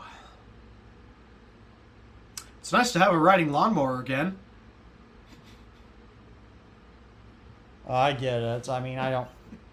My family doesn't have a lawnmower, so we have to hire somebody else to do it, but... No, I get the benefits of having riding... I get the benefits of riding your own lawnmower. Oh, yeah. Especially when your yard is 6 acres. Your yard is that big? Yeah. This is a big property. What do y'all use this 6 acres for? Landscape. Space.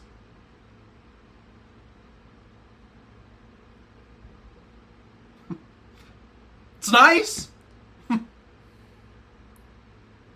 It's just that you can't go out in it half the year. Yeah.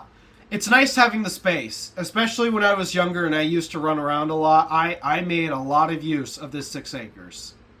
I don't much anymore because now I'm working and I'm exhausted all the time. But no, it's not. It's nice, except when it comes time to mowing. Please tell me you didn't have to use a push mower all around that. We did for at least 2 months.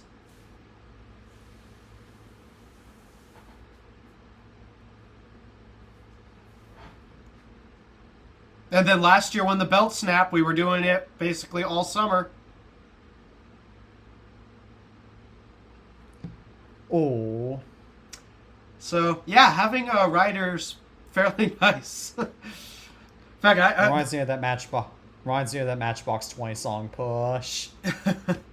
Don't know if you know that one. Nope, I don't know that one. Actually, should I tell the fun... It was a hilarious story trying to get this thing running. So, we finally retired our old rider just because it keeps snapping belts. And the reason for it is because you can't actually get the proper size belt for it anymore. You can only get one that's either slightly too long or slightly too short. Is your... Or what was your old mower? It was another Craftsman rider. How old was it? I think it was a year older than me. Okay, I know how old it is now. Yeah. So yeah, it's a real early 2000s Craftsman rider. But yeah, at some point, I think it was basically once we got it moved up here, once the original belt snapped, we could never find another belt for it again because they don't make it in the correct size. So we just we basically go through a belt every single year. Sometimes twice a year. We had one where it was 3 times. It was that bad. This thing just launches belts like you would not believe. Isn't that dangerous? Not really. Well, the belt that's snapping is just for the mower deck. It's not the drive belt. Oh, for you. Yeah, the drive belt has never snapped on that thing. It's the mower belt that it keeps lunching. So finally we decided to retire it because, well, it's getting annoying having to pay for a new belt, what feels like practically every month. So the one we replaced it with, I actually think it's older than this one. And it's because we got it from my grandparents. They replaced it with something else, but it needed repairs because it wasn't running. It had stopped running. So, okay, we go through the process of starting 2 weeks ago.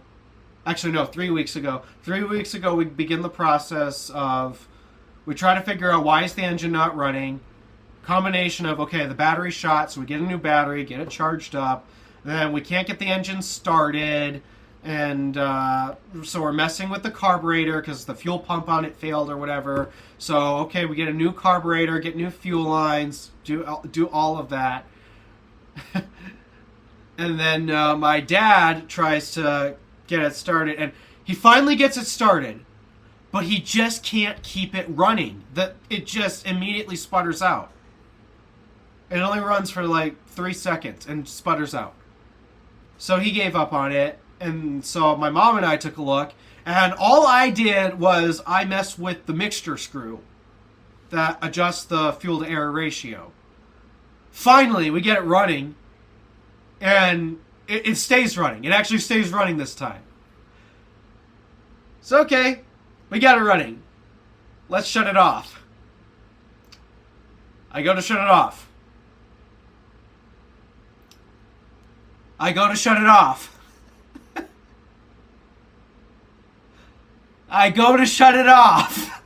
It's not shutting off. It's not shutting off.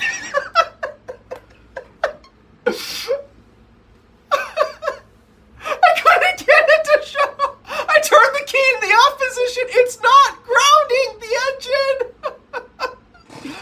So I'm freaking out because now we got a runaway engine. We can't shut it off. So basically what I ended up doing was I just choked it out. It's technically not healthy for the engine, but hey, I had to get it to shut off somehow. So I choked out the engine. And then we finally found the reason why it wouldn't shut off. It was because in our troubleshooting, what is choking out an engine? What you basically do is when you with a carbureted engine, to get it started and warmed up, you need to dump a bunch of fuel into the engine to actually get it going. So what the choke does is it restricts your airflow, so that way it pumps more fuel and lets the engine run more rich to get it started. But the thing is, you can't keep doing it for too long. You eventually have to let air back into the engine. Otherwise, you will do what's called flooding it. You'll have too much fuel and there's not enough air for combustion. So that's what choking it out is. It's actually technically called flooding the engine. It's where it's completely filled with gasoline and there's no air. It's not good for it. So, but there you learn something about carbureted engines. So, but yeah, that's what we mean by choke it out. You're literally restricting its airflow. So. We finally found the root cause. Apparently, we had a wiring harness disconnected in our troubleshooting step to try to get it started. And because that wiring harness was disconnected, it also disconnected the ground to ground the spark plugs. That's how you're supposed to shut it off. You just kill the spark. So, we finally figured that out. Okay, so we have an engine that starts, it stays running, and we can stop it.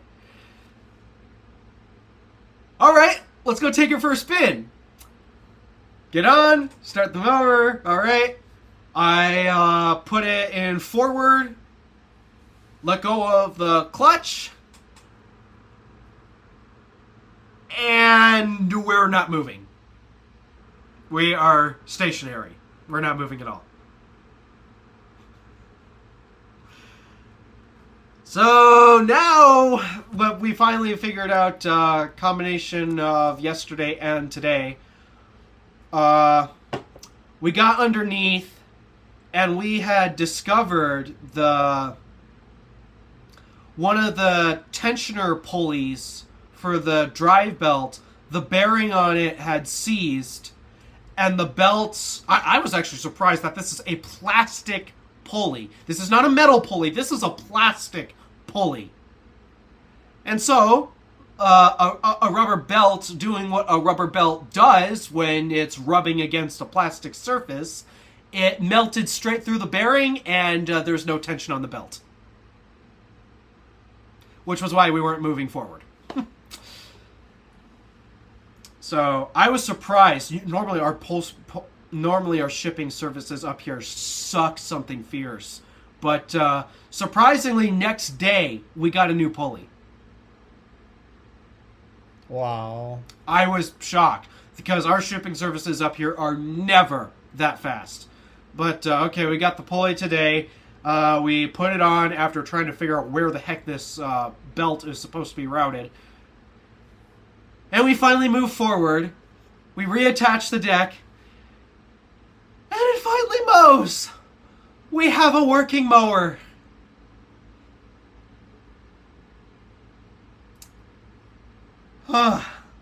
Even if this new mower is somehow older than our other one, I don't care. It works.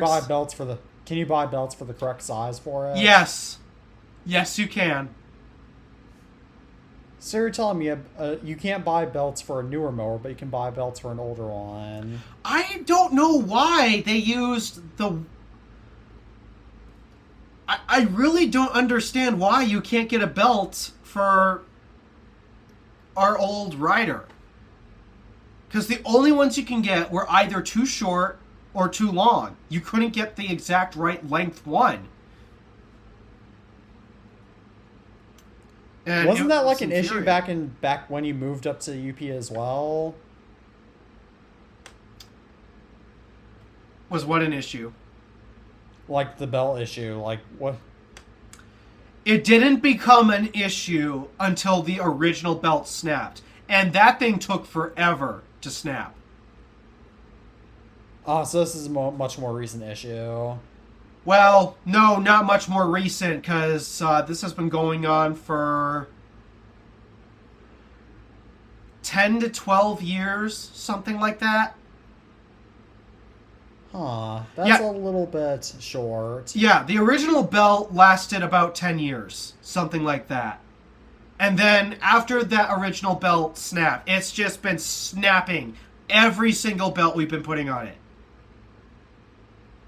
We just cannot get it to last for more than a couple months.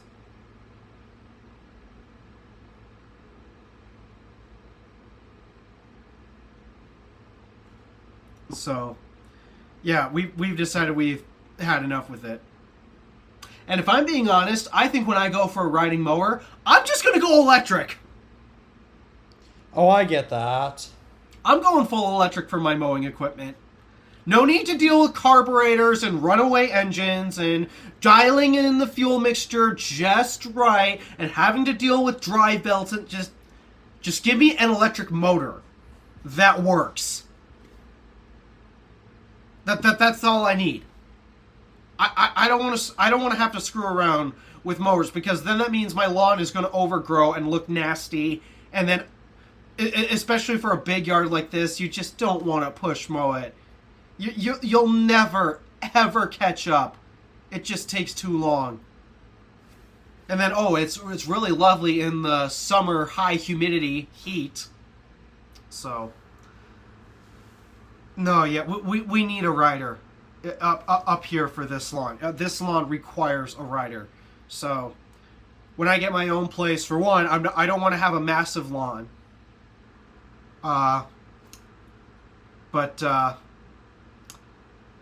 No, I know my mowing equipment's going to be electric, because I am so tired of dealing with carburetors and chokes and all of that. Thank goodness our cars today, even the gas cars today, don't use carburetors. Because those are a pain to start.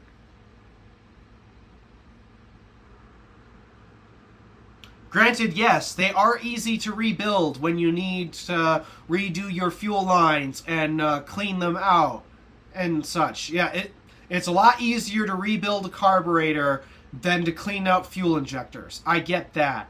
But at the same time, my goodness, is it just a massive pain to dial in that fuel to air mixture just right. And then you got to choke the engine and do your best not to flood it in the process of starting. It's just a hassle that I am so tired of dealing with. So, yeah, I doubt you'll ever experience having to start a car that has a carburetor, because it is not as easy. It's actually easier to start a smaller engine with a carburetor than it is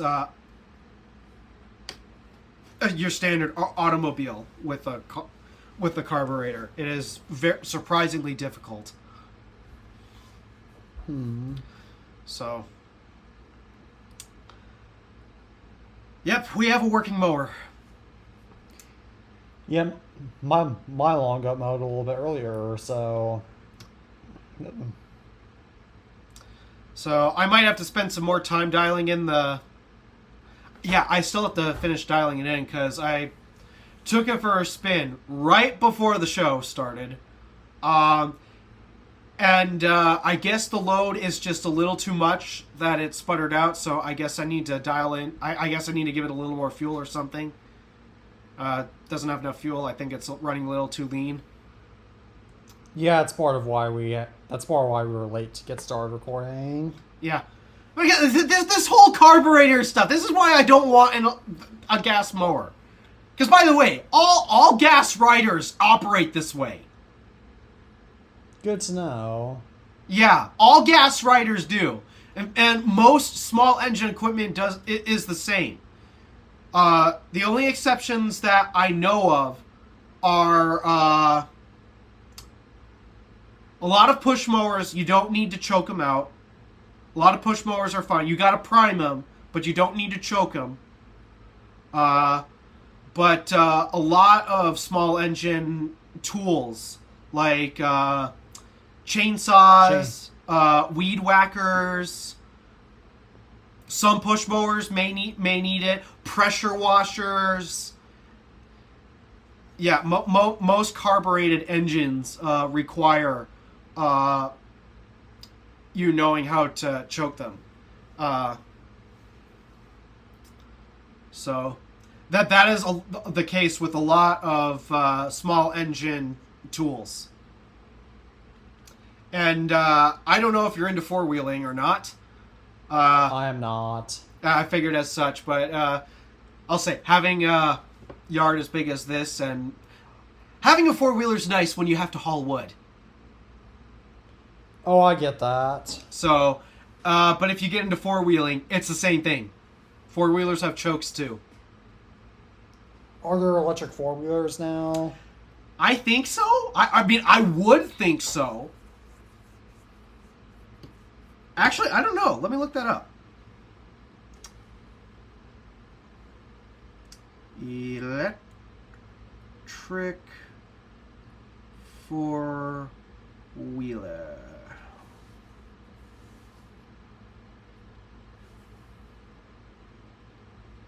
Oh, this is all kid stuff. This is all kid stuff. Give me an actual working grade one.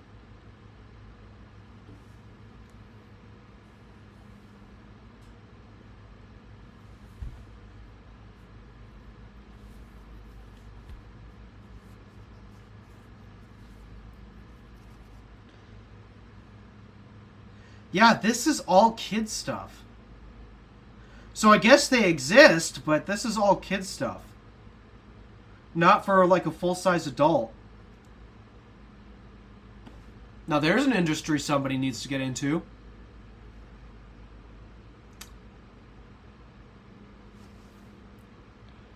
Or is also not full electric motorcycles yet either, although there is a company just trying to solve that. So Yeah, electric motorcycles exist. And they actually are for Fine. full-size adults. yeah, but I mean, I'm glad to see that there's full. I'm glad to see that full size or electric four wheelers. That's real four wheelers. That might be a good market to get into. Yeah, because as far as I can tell, in terms of the full-size working class market, I don't see anything.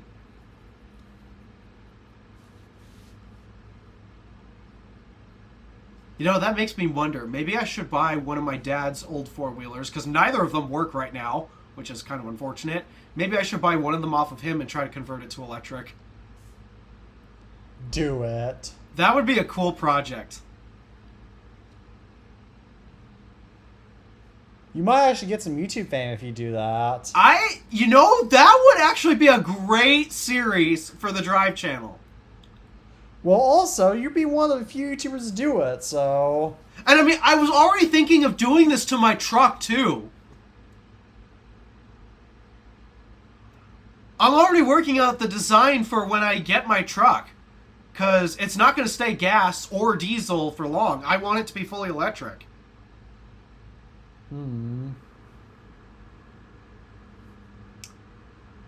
Especially because in a pickup truck, that is the easiest vehicle to modify.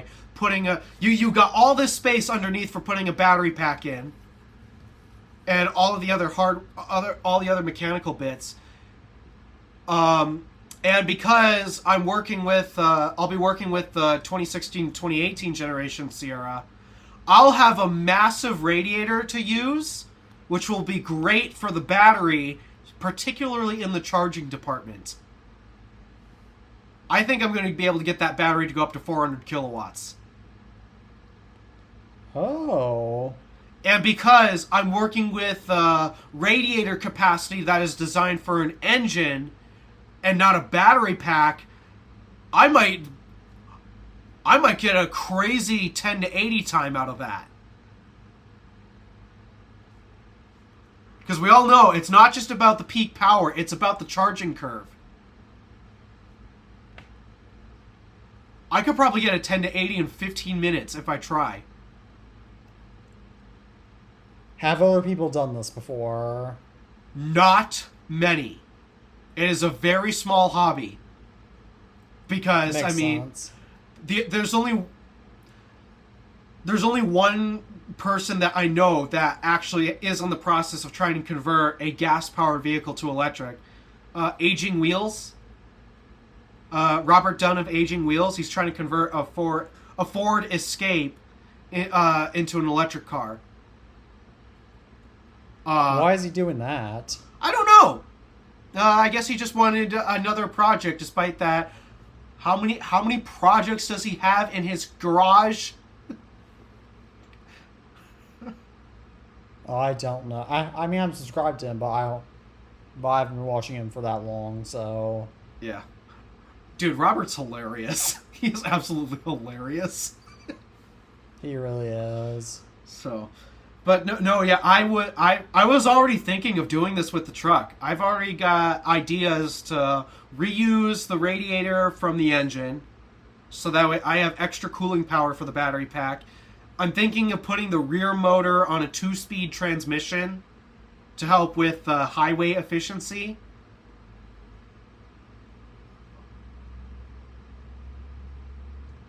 It's going to be an awesome project.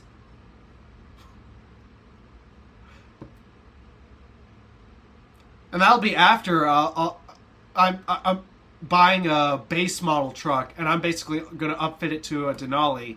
And the reason why I'm going to go that route instead of buying a Denali from the beginning is because I want a single cab truck, not a crew cab. I get that. You can't get the Denali in a single cab. In fact, you can't even get an SLT in a single cab. You have to go, I think the highest trim they offer for a single cab Sierra is SLE. And that's like one step above the base model. Not great. Yeah. Yeah, it's got cloth manual seats. You're lucky to find heated seats in those. So it's, yeah, there's a lot of creature comforts missing from it. So I've already been thinking, yeah, you know what? Let's buy a single cab version of this, and let's upfit it to Denali standards. We're gonna swap out the bench. It's not technically a bench. It's actually just 3 individual bucket seats. So I'm gonna remove that middle seat, and I'm gonna put in the center console. So I'm basically converting it from a 3-passenger to a 2-passenger truck. Swap the main outboard seats for heated and air-conditioned leather seats. I'm going to try to find some that are not black. I get that. For summer, for heat. The infotainment system already has CarPlay, so I don't think I need to put in the factory navigation. I don't think I need to do that, but, well, if I'm doing an electric conversion, then I might have to go the route of custom software anyways, so there's that. But yeah, the big ones is I need to swap out the seats, because that's a major difference. Need to swap it in for heated and air-conditioned seats. I need to swap out the climate controls, because it's single-zone manual. There's no automatic climate control. For the SLE, you have to go SLT if you want automatic climate control. So I got to swap that out too.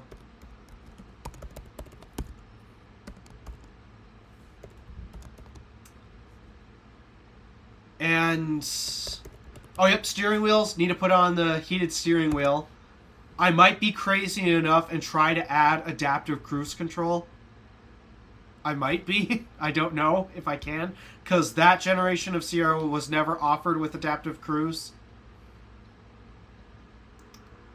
So, something to look into. The one weird thing, though, that I gotta figure out is how to add power running boards. Because I'm actually surprised about this. When I looked into it, there aren't really a lot of options to add power running boards to your truck. What are running boards? You might know them as side steps. Oh, yes, I know those. Yeah, and the more expensive trucks, be it the pickup trucks or even large SUVs, they will have power retracting running boards or power retracting side steps. So that way you can have a step to get into the vehicle easier, but you can retract it out of the way to give you your ground clearance back. And I thought, that's actually kind of nice. Why is this not... Why are there almost no modifications to add power running boards to the trucks? Because I'm looking on eBay and there's nothing. They're all fixed, hard-mounted running boards. None of them are power retracting capable. So it's making me wonder, do I have to design my own? Which I am very much aware that I am now very much capable of doing at this point. Isn't it cool being a CNC machinist? Yes. And I am finally getting into building projects with electronics. In fact, where is it? Okay, I can unplug my headphones now. They're charged. Ah, right here. This is my first soldering project. Well, or you told me what that board will be for, but Yeah. let me see what it's for. So it's a little complicated. Dust on this. filter. Yeah, the dust. It's for the dust filter. So What dust filter? It's for our company's laser. It has a bit of a dust problem. So I am designing a filter to help remove that dust. So on this board here, the basic design is I'm backwards. So 12-volt power comes in through here. And that 12-volt power is primarily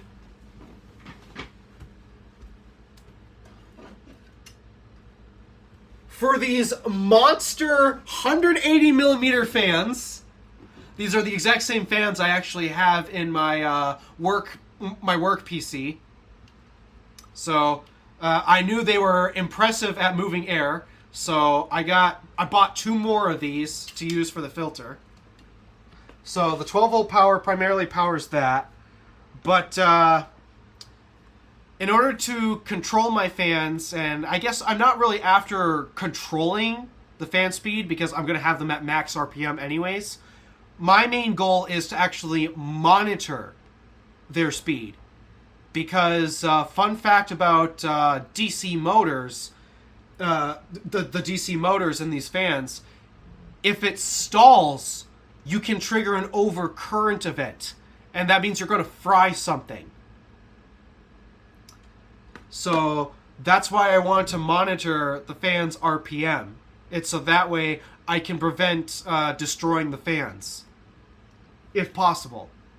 So that's why I've got all of these extra connections on this board. The one that these wires are sticking out is a power converter to power a Raspberry Pi, which unfortunately I have fried in the process of trying to test out my setup before I got this contraption together.